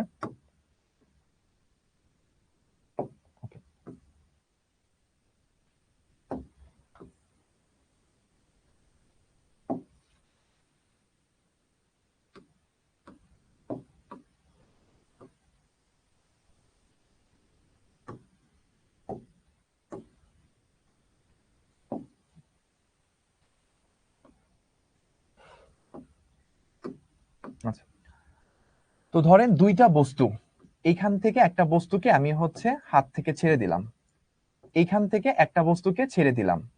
কেউ কি বলতে পারবেন এই বস্তুটা নিচের দিকে কত ত্বরণে পড়বে? এই ত্বরণটার মান কি হবে? আচ্ছা, তাহলে এই ত্বরণটার মান হবে, অলরেডি অনেকে বলছেন যে ভাইয়া এই ত্বরণটার মান হবে 9.8, অর্থাৎ এটাকে আমরা কি বলে থাকি? জি বলে থাকি। কিন্তু ধরেন আমি বললাম এইটা একটা অ্যাঙ্গেল দিয়ে দিলাম 30 ডিগ্রি। সো এইখানে ঠিক একই বস্তুটাকে ছেড়ে দিলাম, এখন সে যেই ত্বরণে পড়বে, ধরলাম এটাকে এ প্রাইম, ওইখানেও তো সে কিসের কারণে পড়ছে? 9.8 এর কারণে পড়ছে। এই দিক বরাবরও কি সে 9.8 এর কারণেই পড়বে? অ্যান্সার হচ্ছে না। এখন কিন্তু সে আর এই দিক বরাবর 9.8 এ পড়বে না। যদি সে সোজাসুজি নিচে পড়তে পারতো তাহলে সে 9.8 এ পড়তে পারতো। তো এখন সে কত ত্বরণে পড়বে এইটা বের করার জন্যই কিন্তু আমরা উপাংশ শিখছি। বা উপাংশের কাজই হচ্ছে আমার মেইন ভেক্টরটা একদিকে, কিন্তু মেইন ভেক্টর যেদিকে ওইদিকে আমি যেতে পারতেছি না, আমাকে অন্য কোনো দিকে যেতে হবে। তাহলে মেইন ভেক্টরটা তো অন্যদিকেও কিছু একটা এফেক্ট দিবে। তো কতটুকু এফেক্ট দিবে সেটাই ছিল আসলে মেইন ভেক্টরটার ওইদিকে উপাংশ। তাহলে দেখেন এটা আমরা কিভাবে বের করব। এইটা বের করার টেকনিকটা হচ্ছে গিয়ে ভাইয়া, আমি ফার্স্ট আগে এটা একটু কম্বাইন করে নিই। আচ্ছা, কেউ কি আমাকে বলতে পারবেন এটা যদি 30 ডিগ্রি হয় তাহলে এই অ্যাঙ্গেলটা কত হবে? Obviously 60 degree.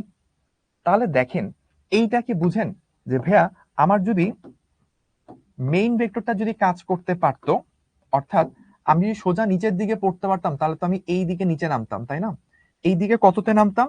জি ত্বরণে নিচে নামতে পারতাম। এখন তো আমি এই দিকে নামতে পারতেছি না, আমাকে নামতে হচ্ছে এই দিকে। তাহলে এই দিক বরাবর জি এর যে উপাংশ সেটাই তো আসলে এ প্রাইম।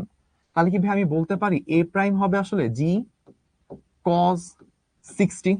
এটা কি বোঝা যায় যে এই হচ্ছে আমার জি ত্বরণ, মানে আমি একটু আলাদাভাবে এই পাশে আঁকি, কারণ এই হচ্ছে জি ত্বরণ, এটা হচ্ছে 9.8 বা এটা হচ্ছে জি। কিন্তু আমি জি বরাবর নামতে পারতেছি না, আমাকে এই দিক বরাবর নামতে হবে, আমার রাস্তায় আছে এই দিক বরাবর। তাহলে এই দিক বরাবর কতটুকু অংশ পড়ছে? তাহলে কি লাগবে? অ্যাঙ্গেলটা লাগবে। অ্যাঙ্গেলটা আমরা বের করছি কত?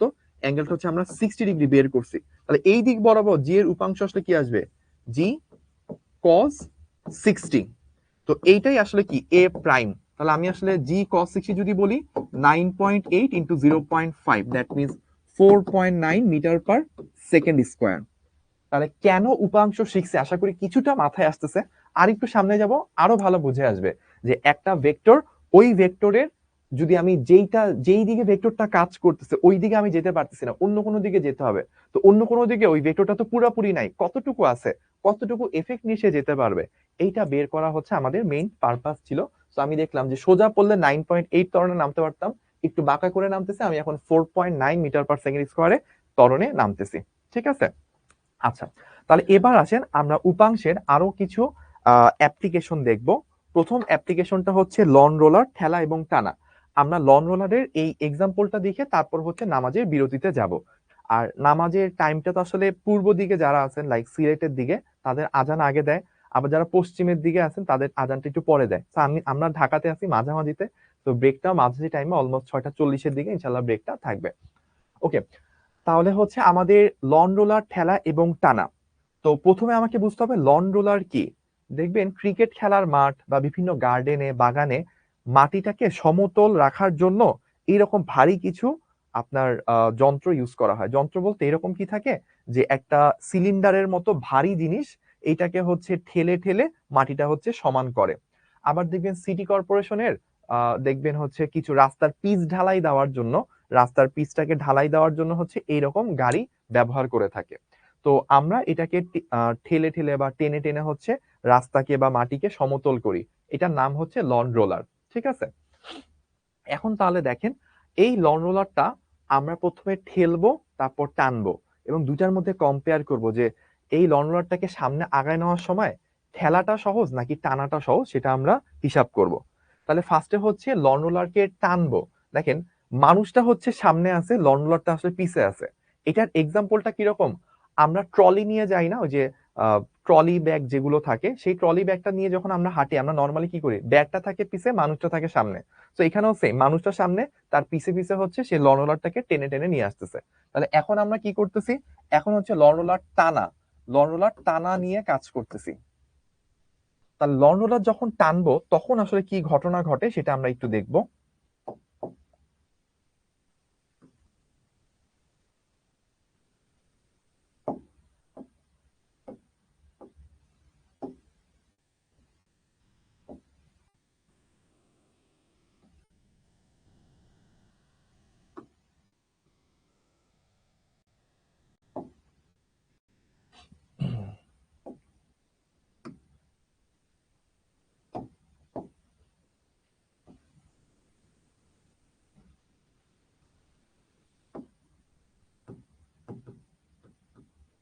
তো আমরা চিন্তা করলাম এইটা হচ্ছে আমাদের লন রোলারটা, আমি এফ বল দিয়ে লন রোলারটাকে টানতেছি। এবং আরেকটা জিনিস বলে দিই, আমি ধরে নিচ্ছি যে এই লন রোলারটার যে ওজন, সেই ওজন হচ্ছে, আমি ধরে নিচ্ছি ওজনটা হচ্ছে ডাব্লিউ। ওজনটা কত ধরলাম, ওজনটা আমি ধরলাম ডাব্লিউ। আচ্ছা, এখন দেখেন এই যে আমার এফ বলটা, এই এফ বলটাকে আমি চাইলে দুইটা উপাংশে ভাঙতে পারি। দুইটা উপাংশ কি কি একটু আমরা দেখি।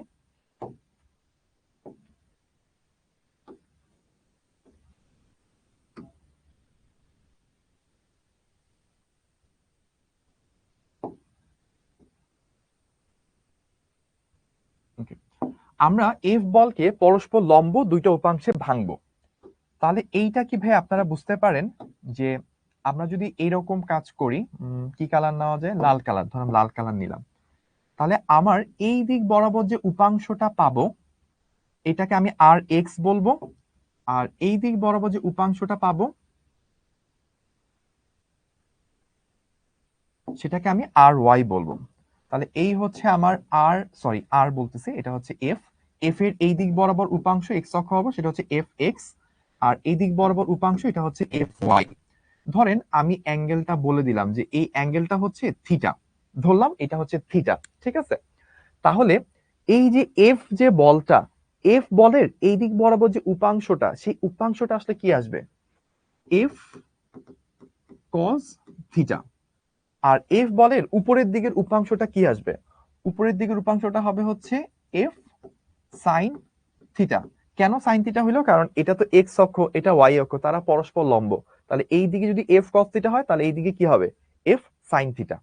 আচ্ছা, এখন দেখেন এই যে আমি এফ বল দিয়ে টান দিতেছি, এই টান দেওয়ার ফলে কি ঘটনা ঘটছে, এই বলটা আমি টান দিছি তো এই দিক বরাবর, কিন্তু এই যে আমার লন রোলারটা, সেটা কি আমি যেদিকে টান দিছি এই দিক বরাবর আস্তে আস্তে আকাশের দিকে উঠে যাচ্ছে, এরকম তো হচ্ছে না। কি হচ্ছে, এটা সামনের দিকে আগাচ্ছে। তাহলে আমি বল দিছি হচ্ছে এই দিকে, কিন্তু সে আগাচ্ছে হচ্ছে সামনের দিকে। তাহলে আমি যেদিকে বল দিলাম ওই দিকে সে আগালো না। কেন আগালো না এটা আগে একটু বুঝে নিই। আমি এই দিকে একটা বল প্রয়োগ করছি, আবার পৃথিবী তাকে নিচের দিকে টানতেছে, দুইটা মিলে লব্ধি হয়েছে কোন দিকে, এই বরাবর। এই কারণে লড়াটা সোজা সামনের দিকে চলে আসতেছে। আচ্ছা, এখন আমরা এই ব্যাপারটাকে আরেকটু ভালোভাবে বোঝার জন্য এই এফ বলটাকে দুই ভাগে ভাঙবো। এখন বলতে পারেন ভাই আপনি তো এই দিক বরাবর ভাঙতে পারতেন, এদিক বরাবর ভাঙতে পারতেন, এমনে অনেক দিকেই তো ভাঙতে পারতেন, আপনি অন্য কোনো দিকে না ভেঙে কেন আপনি এই দিকে ভাঙলেন? কেন আপনি এই দিকে ভাঙলেন? এই দুইটা দিকেই ভাঙার পিছে কারণটা কি? এটার অ্যান্সার হচ্ছে, দেখেন আমার লন রোলারটা তো এই দিকে চলে আসতেছে, আলটিমেটলি কি লন রোলারটা সামনের দিকে আগাবে? লন রোলারটা যেই দিকে আগাচ্ছে সেই দিক বরাবর আমি উপাংশ নিছি, তাহলে আমি বুঝতে পারবো যেই দিকে আগাচ্ছে ওইটা কেন আগাচ্ছে। আর অপর অপরটা নিছি তার সাথে লম্ব বরাবর, লম্ব বরাবরটা নিছি এই কারণে কারণ তার ঠিক অপোজিটেই কি ওজন কাজ করতেছে। তো যেই দুই দিক বরাবর এফেক্ট গুলা পড়তেছে, একটা হচ্ছে ওজনের দিকে আর একটা হচ্ছে যেদিকে আগাচ্ছে, সেই দিক বরাবর আমি হচ্ছে ভেক্টরটাকে ভেঙে ফেলছি। এখন একটা জিনিস খেয়াল করবেন, যখন আপনি এফ ভেক্টরটাকে ভেঙে দুইটা ভাগে ভাগ করে ফেলছেন, তখন কিন্তু আর মেইন ভেক্টরটার অস্তিত্ব নাই, কারণ এইটা ভেঙে এখন এই লাল দুইটা হয়ে গেছে।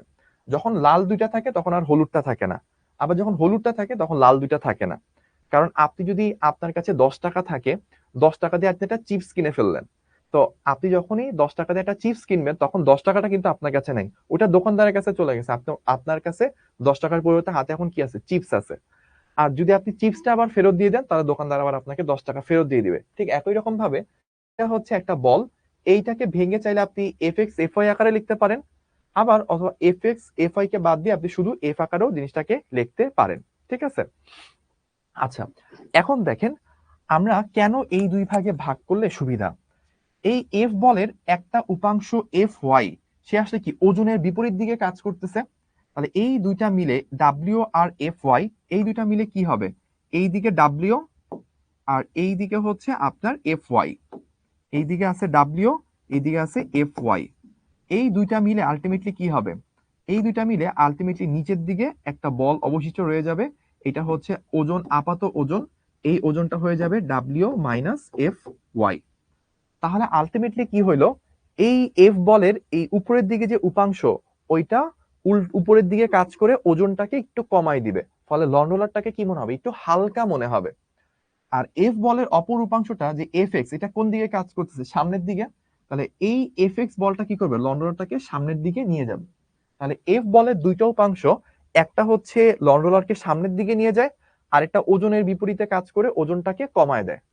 এখন আপনি আমাকে বলেন যে ভাইয়া, আমি যদি একটা বস্তুকে হালকা করে ফেলি, তার ওজন যদি কমে যায়, তাহলে সেটা সামনে আগানো কি সহজ হয় নাকি কঠিন হয়? একটা বস্তু যেটা হালকা হয়ে গেছে, ওজন কমে গেছে, সেটা সামনে আগানো কি সহজ নাকি কঠিন?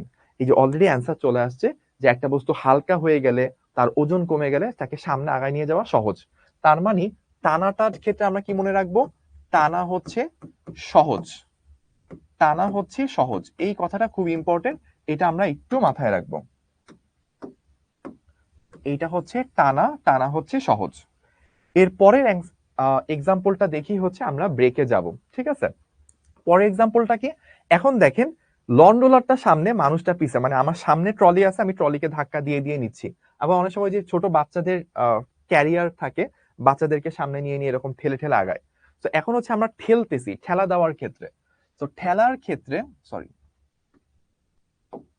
যখন আমরা ঠেলতেছি, ঠেলার ক্ষেত্রে আসলে কি ঘটনা ঘটে সেটা হচ্ছে আমরা দেখব, এবং এটা দেখে আমরা ব্রেকে চলে যাব।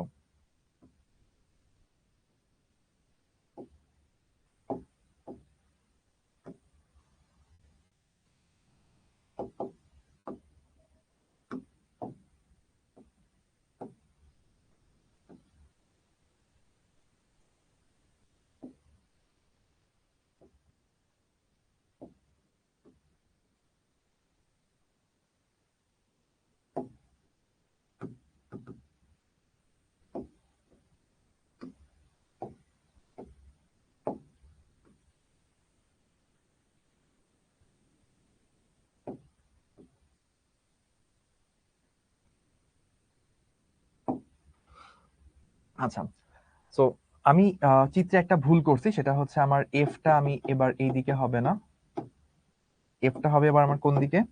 এফ হবে হচ্ছে আমার এই দিক বরাবর।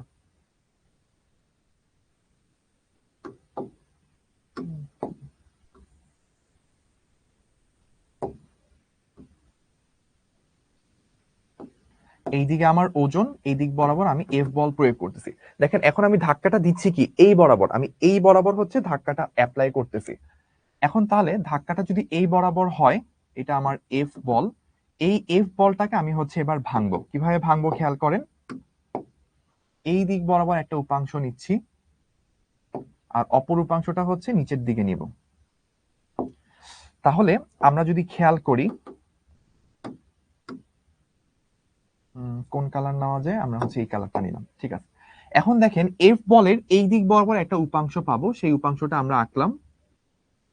আর এফ বলের অপর উপাংশটা দেখেন, এইটাকে ভাঙলে কি এই দিকে একটা এফেক্ট পাওয়া যাবে, নিচের দিকে একটা এফেক্ট পাওয়া যাবে। তাহলে নিচের দিকের এফেক্টটা আমি এই দিকে আঁকতেছি, এটা হচ্ছে এইটুকু। তাহলে আমরা যদি একটু মানগুলো বসাই, এইটাকে যদি আমি থিটা বলি, তাহলে এই দিক বরাবর কি পাবো, এফ এক্স, এটা কি হবে এফ কস থিটা। আর এইদিকে আমি কি পাবো, ওয়াই অক্ষ বরাবর উপাংশ এফ ওয়াই, সেটা কি আসবে এফ সাইন থিটা। এবার খেয়াল করেন তো ভাইয়া, আমার যে এফ বলটা, এই এফ বলের দুইটা যে উপাংশ, এর মধ্যে এফ ওয়াই যে উপাংশটা, সেটাও নিচের দিকে কাজ করতেছে, ওজনটাও নিচের দিকে কাজ করতেছে। তাহলে এই দুইটা মিলে আলটিমেটলি নিচের দিকে মোট কতটুকু ওজন কাজ করবে, দুইটা মিলে নিচের দিকের মোট ওজনটা হবে ডাব্লিউ প্লাস এফ ওয়াই। তাহলে আমরা এখান থেকে বুঝতে পারলাম এই এফ বলের একটা উপাংশ এফ ওয়াই, সে ওজনের সাথে যুক্ত হয়ে বস্তুটার ওজনকে হচ্ছে বাড়ায় ফেলছে। আর অপর উপাংশ হচ্ছে এফ এক্স, যেটা হচ্ছে এফ কস থিটা, এটা কি সামনের দিকে কাজ করে বস্তুটাকে সামনের দিকে আগায় নিয়ে যাবে। এখন আমাকে বলেন তো, এই বস্তুটা কি হয়ে গেল, হালকা নাকি ভারী? অ্যান্সার হচ্ছে বস্তুটা ভারী হয়ে গেছে।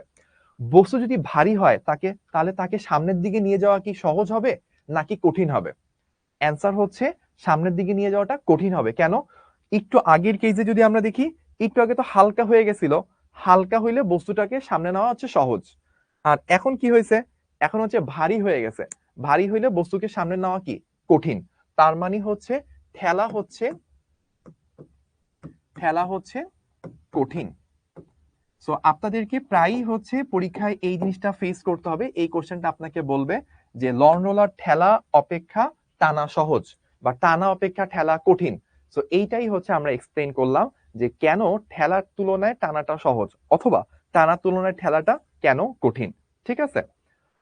এখন অনেকে জিজ্ঞেস করেন যে ভাইয়া কেন সহজ বা কেন কঠিন, আমরা জাস্ট দুইটা পয়েন্ট মাথায় রাখবো।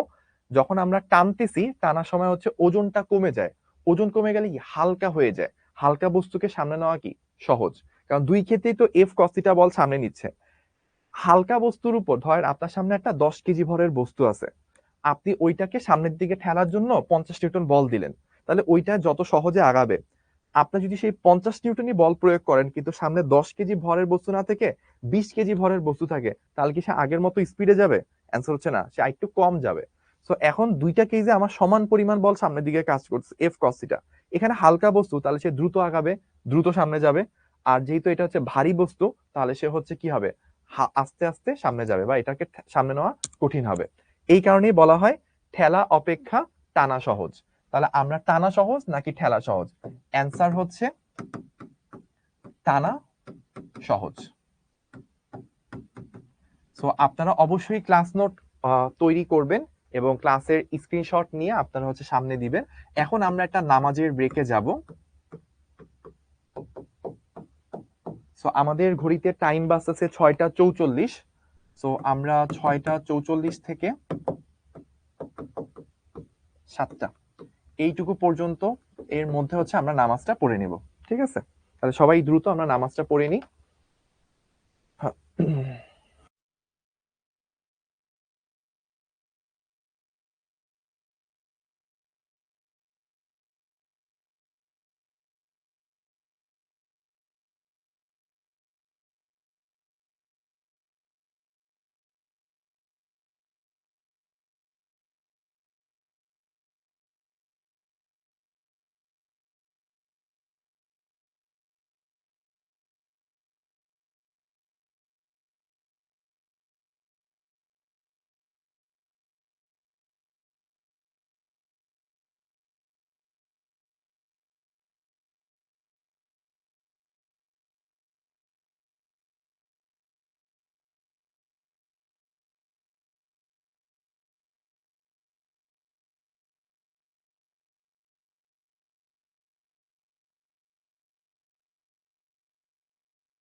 আসসালামু আলাইকুম, ওয়েলকাম ব্যাক।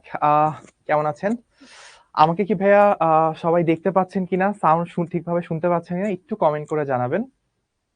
আমরা তাহলে আবার আমাদের পড়াশোনায় ব্যাক করব। একটু দ্রুত কমেন্ট করি সবাই যে আমাকে শোনা যাচ্ছে কিনা, দেখা যাচ্ছে কিনা, ঠিক মতো সবকিছু আছে কিনা।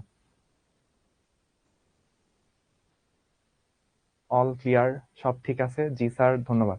থ্যাংক ইউ সবাইকে আমাকে কমেন্ট করে ক্লিয়ারিফাই করার জন্য। তাহলে আমরা মোটামুটি লন রোলারের এক্সাম্পলটা নিছিলাম, এবং দেখেন এই এক্সাম্পলটা আমরা কেন নিয়েছিলাম। এক্সাম্পলটা আমরা নিয়েছিলাম ভেক্টরের উপাংশর অ্যাপ্লিকেশন কি সেটা বোঝার জন্য। তো আমরা সেখানে আসলে বেসিক্যালি কি করছি, এই যে একটা ভেক্টর ছিল আমাদের কাছে, ভেক্টরটা এই দিকে, কিন্তু সেটা আসলে সামনের দিকে আর নিচের দিকে ভেঙে কাজ করলে বোঝাটা আমাদের জন্য সহজ হয়। যে এই সামনের দিকের অংশটা তাকে সামনে নিয়ে যাচ্ছে, আর নিচের দিকের অংশটা ওজনের সাথে যুক্ত হয়ে তাকে ভারী করে দিচ্ছে। আগের ক্ষেত্রে যেমন হচ্ছে হালকা করে দিচ্ছিল। তো উপাংশ বুঝতে পারলে আমাদের হচ্ছে ভেক্টরটা কিভাবে কাজ করে সেটা বোঝাটা, কোনো কিছুকে ব্যাখ্যা করাটা ইজি হয়। তো আমরা এখন আরেকটা এক্সাম্পল নিয়ে ব্যাখ্যা করব, সেটা হচ্ছে নৌকার গুণ টানা। নৌকার সাহায্যে যে আমরা নৌকার মধ্যে আগে যেটা হইতো, মানে এখনকার দিনে তো হচ্ছে আমাদের নৌকাগুলো হচ্ছে আমাদের ইঞ্জিনের সাহায্যে চলে।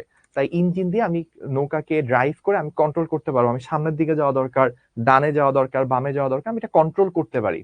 কিন্তু আগের দিনে তো যখন ইঞ্জিন আবিষ্কার হয় নাই, তখন নদী পথে নৌকা যখন আগানো হতো বা ভারী ভারী মালামাল বোঝাই করে নৌকাতে করে জিনিসপাতি নিয়ে যাওয়া হইতো, তখন আসলে মানুষ কিভাবে নিত সেটার একটা অ্যাপ্লিকেশন হচ্ছে নৌকার গুণ টানা। নৌকার গুণ টানা ব্যাপারটা কিরকম ভাইয়া একটু যদি আপনাদেরকে এক্সপ্লেন করি। খেয়াল করেন, এইটা একটা নৌকা। এই নৌকাকে একটা দড়ির সাহায্যে একজন লোক এই দিক বরাবর একটা বল দিয়ে টানতেছে। তো আমরা বললাম এই বলটা হচ্ছে এফ বল, ঠিক আছে? তাহলে এফ বল দিয়ে একটা নৌকাকে সামনের দিকে টানতেছে। এখন এই বলটারও কি দুইটা উপাংশে আমরা ভাগ করতে পারি। আমাদের ভাইয়া টার্গেট কি, আমরা করছি কি এই নৌকার মধ্যে প্রচুর পরিমাণ মালামাল লোড করছি।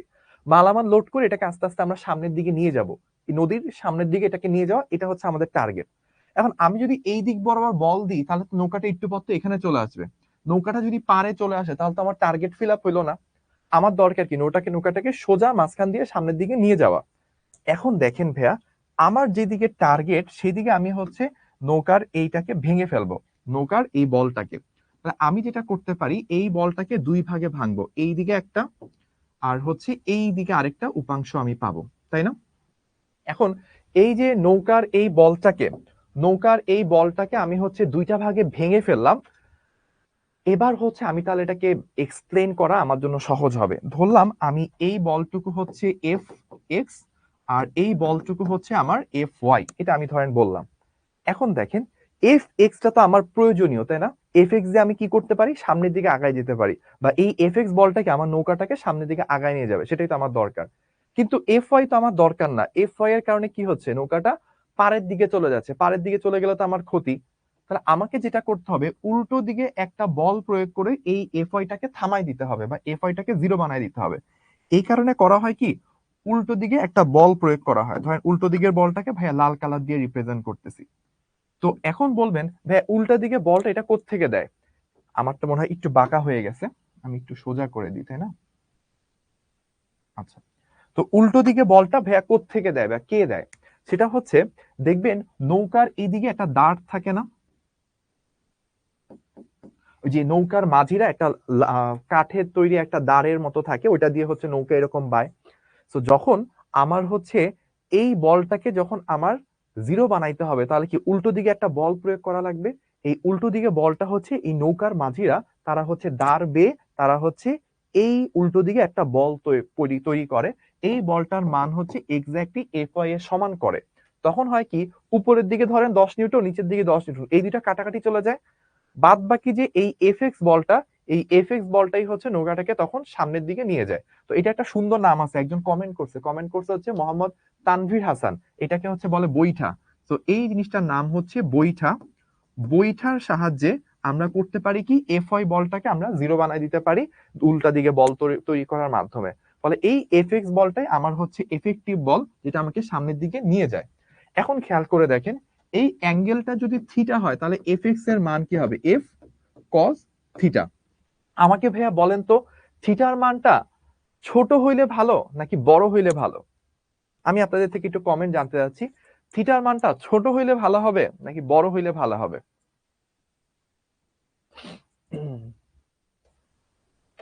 দেখি প্রথমে কে বলতে পারে, তার নামটা আমি বলবো। ছোট, মেহেজাবিন। মেহেজাবিন হচ্ছে সবার আগে বলতে পারছে, কংগ্রেচুলেশন মেহেজাবিনকে।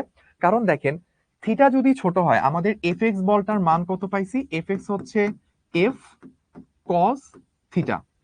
এটা কি আপনারা জানেন যে থিটা যত ছোট হয় কস থিটার মানটা তত বড় হয়, আর কস থিটার মান বড় হইলে কি হবে? এফএক্স এর মান বড় হবে। তার অর্থ থিটা যত ছোট হয় আপনার এফএক্স এর মানটা তত বড় হয়। এফএক্স এর মান যত বড় হবে নৌকাটা কি তত দ্রুত সামনের দিকে আগায় যাবে। এই কারণে হচ্ছে থিটাটা ছোট করতে হয়। এখন বলবেন ভাইয়া থিটা ছোট করব কিভাবে? এটা হচ্ছে, আমরা যদি এই সুতাটার দৈর্ঘ্য, যে দড়ি দিয়ে আমরা নৌকাটাকে টানতেছি, সেই দড়ির দৈর্ঘ্য যত বাড়াবো তত হচ্ছে আমার থিটাটা ছোট হবে। ভাই এটা কিভাবে? চলেন আমরা একটা স্লাইডে দেখিনি এটা কিভাবে হয়। আপনারা জেনে থাকবেন ভাইয়া খুব সুন্দর ছবি আঁকি, আমার ছবি দেখে আপনারা হাসাহাসি কম করিবেন, অনুরোধ রইল। তো এই হচ্ছে ধরেন নৌকা, তো আমি ধরেন হচ্ছে দুই পারটা আমি দুই দিকে পার দিয়ে দিচ্ছি। এই হচ্ছে আমার এই দিকের পার, এই নৌকার দুই দিকের নদীর দুই পার দিয়ে দিলাম। এবার হচ্ছে আমার কি করা লাগবে? আমার হচ্ছে বল দেওয়া লাগবে, তাই তো? তাহলে প্রথম কেস চিন্তা করেন, প্রথম কেসটাকে আমি এই কালার দিয়ে, আমি হচ্ছে গ্রিন কালার দিয়ে রিপ্রেজেন্ট করতেছি। আচ্ছা, আর সেকেন্ড কেসটাকে আমি হচ্ছে কোন কালার দিব? ধরেন আমি ব্লু কালার দিচ্ছি।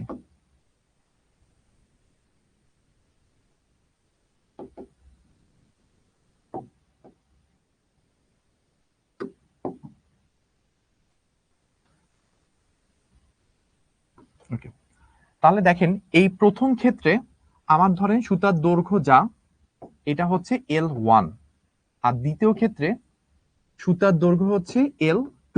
ধরলাম দুইবারই সেম পরিমাণ বল দিচ্ছি, ধরেন এখানেও 10 নিউটন দিচ্ছি, এখানেও 10 নিউটন দিচ্ছি। এটা হচ্ছে 1 নাম্বার কেস, এটা 2 নাম্বার কেস। বলেন তো 1 নাম্বার কেসে আমার নৌকাটা ভালো আগাবে নাকি 2 নাম্বার কেসে ভালো আগাবে? অ্যান্সার হচ্ছে 2 নাম্বার কেসে। কারণ কি? 1 নাম্বার কেসে যদি আমরা চিন্তা করি, 1 নাম্বার কেসে এইটা হচ্ছে ধরেন থিটা 1, আর 2 নাম্বার কেসে কি? 2 নাম্বার কেসে হচ্ছে এইটা হচ্ছে আমার থিটা 2।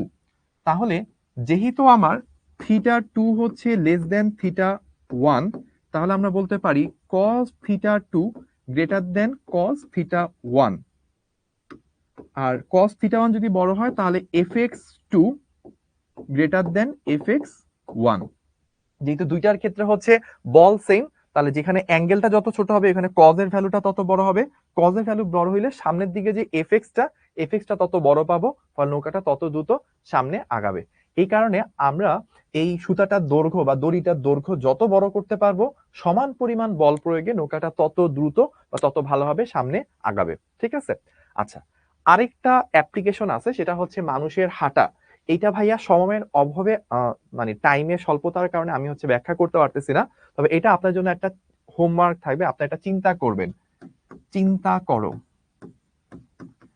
এটা হচ্ছে আপনাদের অ্যাসাইনমেন্ট। আপনারা হচ্ছে এটা চিন্তা করবেন উপাংশের সাহায্যে কিভাবে মানুষের হাঁটাকে ব্যাখ্যা করা যায়। এটা হচ্ছে আপনাদের অ্যাসাইনমেন্ট। যে আমরা মানুষ যখন হাঁটলে সে সামনে আগায়, তাই না? সে বল তো দিচ্ছে এইভাবে, কিন্তু সে সামনে আগাচ্ছে এইদিকে। এই ব্যাপারটাকে আমরা কিভাবে উপাংশের সাহায্যে ব্যাখ্যা করতে পারি সেটা আপনারা চিন্তা করবেন। চিন্তা করে আপনার যা মনে হয় সেটা আপনি অ্যাসাইনমেন্টের মতো করে 1-2 পেজের মধ্যে লিখবেন চিত্র রেখে, তারপর এটা আমাদেরকে সাবমিট করবেন। ঠিক আছে? আলহাজ বলছে ভাই আমার কমেন্ট কি দেখা যায়? হ্যাঁ দেখা যায়, সবারটাই দেখা যায়। ঠিক আছে, ওকে। তাহলে আমরা আরেকটু সামনে আগাবো। আমাকে কমেন্ট করছে নাবিহা, স্যার সানডে ফিজ ফার্স্ট পেপারে গ্যাস ও গতি তত্ত্বের উপর পরীক্ষা। আচ্ছা, ওর হচ্ছে গ্যাস এবং গতি তত্ত্বের উপর পরীক্ষা, ও যেন ভালো করে। আমরা আস্তে আস্তে হয়তো গ্যাস গতি তত্ত্ব চ্যাপ্টার 10 আইডিয়াল গ্যাস হয়তো আরো কিছুদিন পরে শুরু হবে। ওকে, তারপর ওকে, আমরা তাহলে হচ্ছে এবার পরের অংশটার দিকে চলে যাই। আমরা একটা ম্যাথমেটিক্যাল প্রবলেম সলভ করব। প্রবলেমটাতে বলতেছে 6 নিউটন ওজনের একটি বস্তুকে 6 নিউটন বল দ্বারা চিত্র অনুযায়ী টানা হচ্ছে, বস্তুটির আপাত ওজন কত? এটা 2018 সালে বোর্ড পরীক্ষায় আসছিল, ঠিক আছে? তাহলে একটা বস্তু, এই বস্তুটার যে ওজনটা, এই বস্তুটার নিচের দিকে ওজনটা দেওয়া আছে কত? 6 নিউটন। এই বস্তুটার ওজনটা হচ্ছে 6 নিউটন। তাহলে এই বস্তুকে এই দিকে 6 নিউটন বল দ্বারা টানা হচ্ছে, তো বস্তুটার আপাত ওজন কত হবে? এখন আমাকে একটু আপনারা হেল্প করেন, যে বলেন ভাইয়া এই যে 6 নিউটন বল আছে এটাকে আমি দুইটা উপাংশে ভাঙবো, একটা হচ্ছে উপরের দিকে আর আরেকটা হচ্ছে এই দিকে। সো উপরের দিকে যে উপাংশটা, এই যে এফ ওয়াই, ধরেন এটা হচ্ছে এফ, এফ ছিল কত? 6। তাহলে এফ ওয়াই এটা কি হবে? 6। এটা কি cos 60 হবে নাকি sin 60 হবে? অ্যান্সার হচ্ছে এটা cos 60 হবে। কারণ কি, যার সাথে অ্যাঙ্গেল দেওয়া থাকে তার হয় হচ্ছে cos, অপরটা হয় কি sin। তাহলে এটা হবে হচ্ছে 6 sin 60। তাহলে এটা আলটিমেটলি কি হবে? 6 ইন্টু 0.5, দ্যাট মিনস হচ্ছে 3। তাহলে দেখেন ব্যাপারটা আলটিমেটলি কি দাঁড়াইলো, নিচের দিকে আছে ওজন, উপরের দিকে আছে এফ ওয়াই। তাহলে এইটা হচ্ছে ওজন, এটা হচ্ছে 6 নিউটন, আর উপরের দিকে এফ ওয়াই, উপরের দিকে এফ ওয়াই এটা হচ্ছে 3 নিউটন। তাহলে দুইটা মিলে আলটিমেটলি লব্ধিটা কোন দিকে হবে? নিচের দিকে হবে।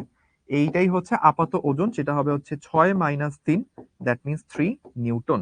তাহলে আপাত ওজন কত হবে? অ্যান্সার হচ্ছে আপাত ওজন হবে 3 নিউটন। ওকে, তাহলে আমরা এইটুকু পর্যন্ত করে ফেললাম। এবার আমাদেরকে আরেকটা ম্যাথমেটিক্যাল প্রবলেম, এবং আপনাদের প্রতি রিকোয়েস্ট, আপনারা কিন্তু অবশ্যই আপনাদের ক্লাস নোটগুলোর মধ্যে যে আপনারা যে পোস্টগুলো করবেন ওগুলোর মধ্যে এই স্ক্রিনশটগুলো রাখবেন, যেসব ম্যাথগুলো ভালো ভালো সুন্দর সুন্দর প্রবলেম, ওগুলো স্ক্রিনশটের মধ্যে রাখবেন যেন আপনার নোটটা দেখতে সুন্দর হয়। বা আমরা যখন কাউকে অ্যাপ্রোচ করি, সেটা কথা বলার ক্ষেত্রে আমরা প্রথমে একটা সুন্দর সম্বোধন করি, তাহলে দেখা যায় পুরো কনভারসেশনটা যাকে সম্বোধন করা হয়েছে সে হচ্ছে ভালোভাবে এই জিনিসটা শুনে। ঠিক একই রকম ভাবে আপনি হয়তো অনেক কষ্ট করে নোট করছেন, কিন্তু আপনার নোটের প্রথমে একটা ছবি দেওয়া নেই, তো তখন মানুষজন বুঝবেই না এটা কোন ক্লাসের নোট, ফিজিক্সের নোট নাকি ম্যাথের নোট নাকি বাংলার নোট। সো এক দুইটা স্ক্রিনশট সামনে রাখলে আপনার নোটটা, আপনার ক্লাস নোটটা অনেক মানুষের চোখে পড়বে এবং আপনারও পরবর্তী খুঁজে পেতে সুবিধা হবে। তাহলে আমরা এই প্রবলেমটা করার পর আরেকটা প্রবলেম দেখতেছি, চিত্র অনুযায়ী সামনের দিকে নৌকাটির ত্বরণ কত? তাহলে আমাকে নৌকাটার কি বের করা লাগবে ভাইয়া? ত্বরণ কত সেটা বের করা লাগবে। তো এই হচ্ছে নৌকা। এখন দেখেন এই দিক বরাবর একটা বল দিয়ে টানা হচ্ছে, এই দিক বরাবর আরেকটা বল দিয়ে টানা হচ্ছে। তাহলে আমরা এইভাবে কি কাজ করতে পারি? দেখেন এই যে 100 নিউটন, ওই 100 নিউটনের এদিক বরাবর একটা উপাংশ থাকবে, এই উপাংশটার মান কি হবে? এটা 60 ডিগ্রি দেওয়া আছে, তাহলে এই দিক বরাবর একটা কি হবে? 100 cos 60 হবে। আর এই দিক বরাবর কি আরেকটা বল কাজ করবে, এই বলটা কত হবে? এই বলটা হবে হচ্ছে 100 sin 60। তাহলে আমরা কাকে ভাঙলাম? এই যে এই দিক বরাবর যে আমার 100 নিউটন বল আছে, এই 100 নিউটন বলকে দুইটা ভাগে ভেঙে ভেঙে ফেললাম। আচ্ছা, এবার দেখেন এই দিক বরাবর কি আরেকটা 100 নিউটন বল আছে, ওইটাকেও কি দুইটা ভাগে আমরা ভেঙে ফেলবো। তাহলে আবার আসেন এইটাকে আমরা দুইটা ভাগে ভাঙি, ভাঙলে কি হবে? এই দিক বরাবর একটা বল পাবো, সরি দুইটাতে একসাথে হয়ে যাচ্ছে, আর নিচের দিকে হচ্ছে আরেকটা বল পাবো। তাহলে এইটাও কত নিউটন? 100 নিউটন। তাহলে এখানেও অ্যাঙ্গেল কত? 60। তাহলে এই দিক বরাবরও কি পাবো? 100 cos 60। আর এই দিক বরাবর উপাংশটা কত হবে? 100 sin 60। তাহলে খেয়াল করেন উপরের দিকে যতটুক বল, নিচের দিকে ততটুক বল, দুইটা কাটাকাটি হয়ে কত হবে? 0। তাহলে এই দুইটা কি হয়ে যাবে ভাইয়া? এই দুইটা হয়ে যাবে হচ্ছে আলভিদা, মানে এই দুইটা যদি আমি বলি, এইটা আর এইটা কাটাকাটি চলে যাবে। তাহলে সামনের দিকে কি দুইটা 100 cos 60, তাহলে দুইটা মিলে সামনের দিকে লব্ধি বল, তাহলে বলটা আসলে কত আসবে? 2 ইন্টু 100 ইন্টু cos 60। দেখবেন এটা চলে আসবে হচ্ছে 100 নিউটন যদি আপনি ক্যালকুলেটর দিয়ে করেন। এখন আমরা কি জানি? F equals to M A. তাহলে এফ আমরা পাইলাম কত? সামনের দিকে 100, এম কত ভাইয়া? 200 কেজি ইন্টু এ। তাহলে এখান থেকে ত্বরণ চলে আসতেছে হচ্ছে 0.5 মিটার পার সেকেন্ড স্কোয়ার। তো এইটাই হচ্ছে আমাদের অ্যান্সার। আমাদের অ্যান্সারটা হচ্ছে তাহলে 0.5 মিটার পার সেকেন্ড স্কোয়ার। এই যে আমার সাথে অনেকে করে ফেলছে, পীর, জুনায়েদ, নওরিন, নাহিদুল, মালিহা, অনেক মানুষ হচ্ছে আমার সাথে অ্যান্সারটা করছে। কংগ্রেচুলেশন সবাইকে যারা যারা পারছেন। ওকে, ইস্তিয়াক, লাবণী, আরো অনেকে করছে, থ্যাংক ইউ। তাহলে আমরা এবার একটা পোল কোশ্চেনে যাব। ভাই পোল কোশ্চেনটা একটু লঞ্চ করে দেন।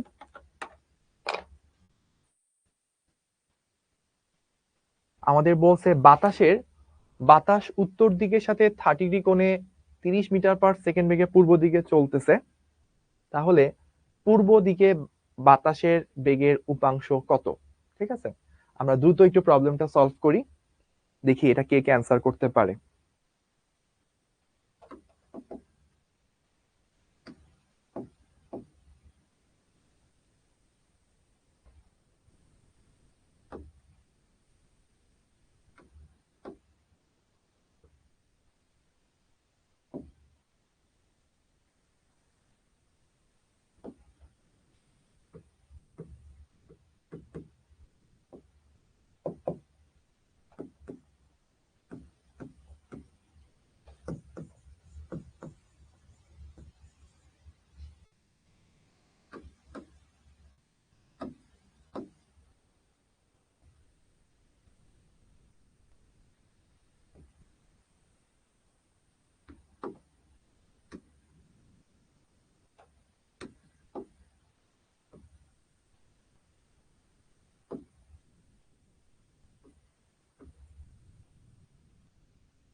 ঠিক আছে ভাই, আমরা এন্ড করতে পারি।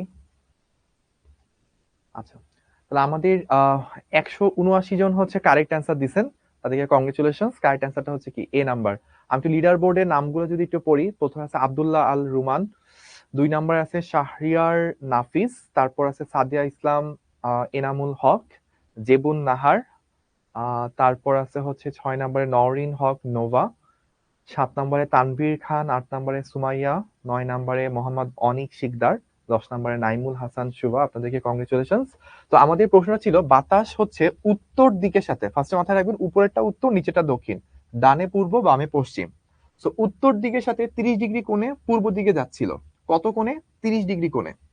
এইটার পূর্ব দিকের উপাংশটা দরকার, এই দিকের উপাংশটা দরকার।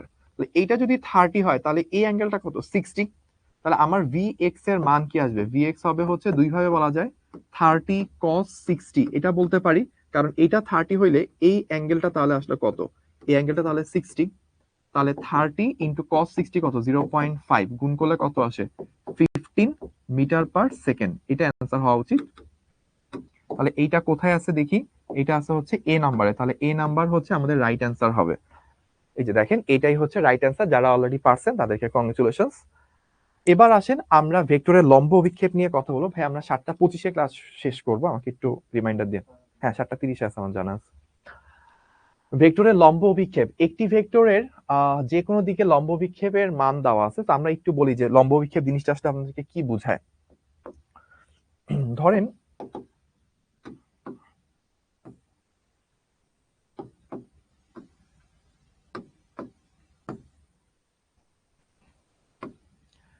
এইটা একটা ভেক্টর, আর ভেক্টর। তো আর ভেক্টরের আমরা করলাম কি,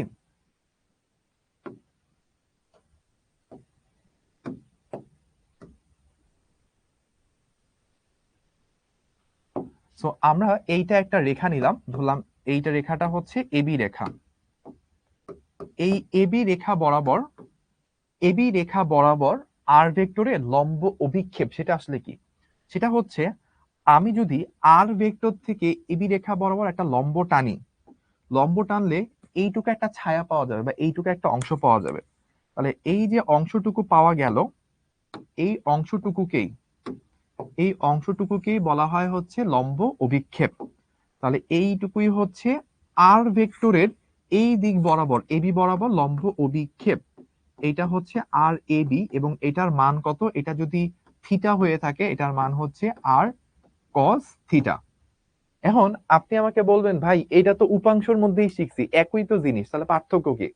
পার্থক্য হচ্ছে একটা জায়গায়, সেটা হচ্ছে আর ভেক্টরের এবি বরাবর যদি উপাংশ বলতো তাহলে আমরা কিন্তু এখানে একটা তীর চিহ্ন দিতাম, বলতাম এই আর ভেক্টরটা এই দিকে কতটুকু ভেক্টর তৈরি করছে বা এই দিকে কতটুকু উপাংশ তৈরি করছে সেটা আর কস থিটা, মান হচ্ছে আর কস থিটা, দিক হচ্ছে এ থেকে বি এর দিক, এভাবে বলতাম।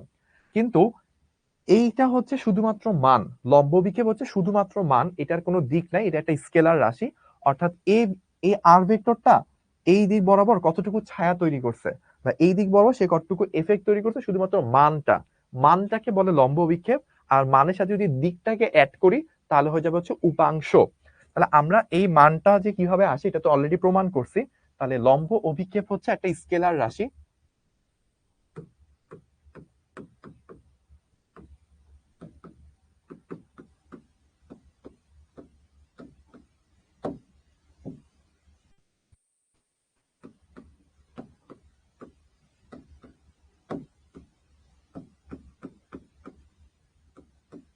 লম্ব বিক্ষেপ হচ্ছে একটা স্কেলার রাশি, এই কথাটা আমাদেরকে মাথায় রাখা লাগবে। আর আরেকটা জিনিস হচ্ছে উপাংশের মান যা আসে সেটাই আসলে লম্ব অভিক্ষেপ। সো আরেকটা জিনিস মাথায় রাখবো, উপাংশের মান সেটাই আসলে কি লম্ব অভিক্ষেপ। তাহলে আমরা উপাংশের জন্য যা যা শিখছি সবকিছুই আসলে লম্ব অভিক্ষেপে অ্যাপ্লাই করা যায়। জাস্ট লম্ব অভিক্ষেপটা হচ্ছে শুধু মানকে রিপ্রেজেন্ট করে, আর দিক সহ বললে সেটাকে হচ্ছে আমরা উপাংশ বলে থাকি। ঠিক আছে, ওকে। তাহলে আমরা হচ্ছে একটু সামনের দিকে আগাই। আমাদের এখানে একটা ডেফিনেশন দেওয়া ছিল, দেখেন যে লম্ব অভিক্ষেপের মান সেটা কিভাবে বের করে। আমরা জানি যে মূল ভেক্টরের সাথে ওই দিকের অন্তর্ভুক্ত কোণের কোসাইন, অর্থাৎ আর এক্স যদি আমাকে বলে তাহলে হচ্ছে আর ইন্টু কস থিটা। এখানে আমার যদি চিত্রের সাহায্যে প্রকাশ করি, ধরেন এইটা হচ্ছে আমার আর, আর আমি বললাম হচ্ছে এই দিক বরাবর আর এক্স। তাহলে এটা যদি আমার আর হয় আর এটা যদি আমার আর এক্স হয়, এটা যদি থিটা হয়, তাহলে R X is equals to R cos theta, সেটাই হচ্ছে আমরা এখানে দেখালাম। আচ্ছা, তাহলে এই হচ্ছে আমার লম্ব অভিক্ষেপ, উপাংশের মানকে আমি লম্ব অভিক্ষেপ বলে থাকি। এখন এইটার আসলে অ্যাপ্লিকেশন কি সেটা আমরা একটু দেখব। ভেক্টরের উপাংশ ভার্সেস অভিক্ষেপ। তো উপাংশের সাথে যদি অভিক্ষেপের সাথে যদি দিকটাও প্রকাশ করা হয় তাহলে ওইটাকে আসলে কি বলা হয়, অভিক্ষেপ। তাহলে আমরা লম্ব অভিক্ষেপের সাথে যদি আমি দিকটাকে অ্যাড করি সেটাই হয়ে যায় উপাংশ, অথবা উপাংশ থেকে যদি আমি দিকটা বাদ দিয়ে দিই তাহলে যেটা থাকে সেটাই আসলে কি লম্ব অভিক্ষেপ। তাহলে এখন একটু দেখেন আমরা কি ভাইয়া এই কথাটা বলতে পারি কিনা। কয়টা বাজে জানি, 23 না? আচ্ছা, আমরা একটা এক্সাম্পলের মাধ্যমে ক্লাসের একদম শেষ দিকে চলে যাব। ধরেন এই একটা ভেক্টর, ঠিক আছে, তাহলে এই ভেক্টরটার এই দিক বরাবর উপাংশ নিলাম, তাহলে আর এক্স সেটা কি হবে, আর এক্স এর মান হবে হচ্ছে, যদি এটা থিটা হয় তাহলে মান হবে হচ্ছে আর কস থিটা। আর ধরেন এটা হচ্ছে এক্স অক্ষ, এই দিক বরাবর হচ্ছে এক্স অক্ষ, তাই না?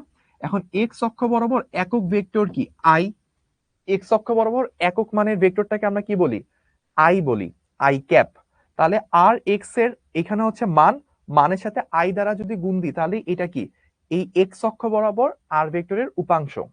আর আমরা যদি অভিক্ষেপ নিই তাহলে সেটা কি হবে, এই হচ্ছে সে আর ভেক্টর, আর আমি হচ্ছে কি করলাম, এই আমার আর ভেক্টর, আর আমি হচ্ছে এই দিক বরাবর অভিক্ষেপ নিব শুধু। তাহলে এইটা হচ্ছে আর এক্স, এটার মান হচ্ছে আর কস থিটা। তাহলে এইটাই হচ্ছে পার্থক্য, যে এক্স অক্ষ বরাবর একক ভেক্টর যুক্ত করে দিছি, তাহলে পুরো জিনিসটা একটা ভেক্টরে পরিণত হয়েছে। এইটা উপাংশ আর এটা হচ্ছে অভিক্ষেপ। সো এইটা হচ্ছে উপাংশ আর এইটা হচ্ছে লম্ব অভিক্ষেপ।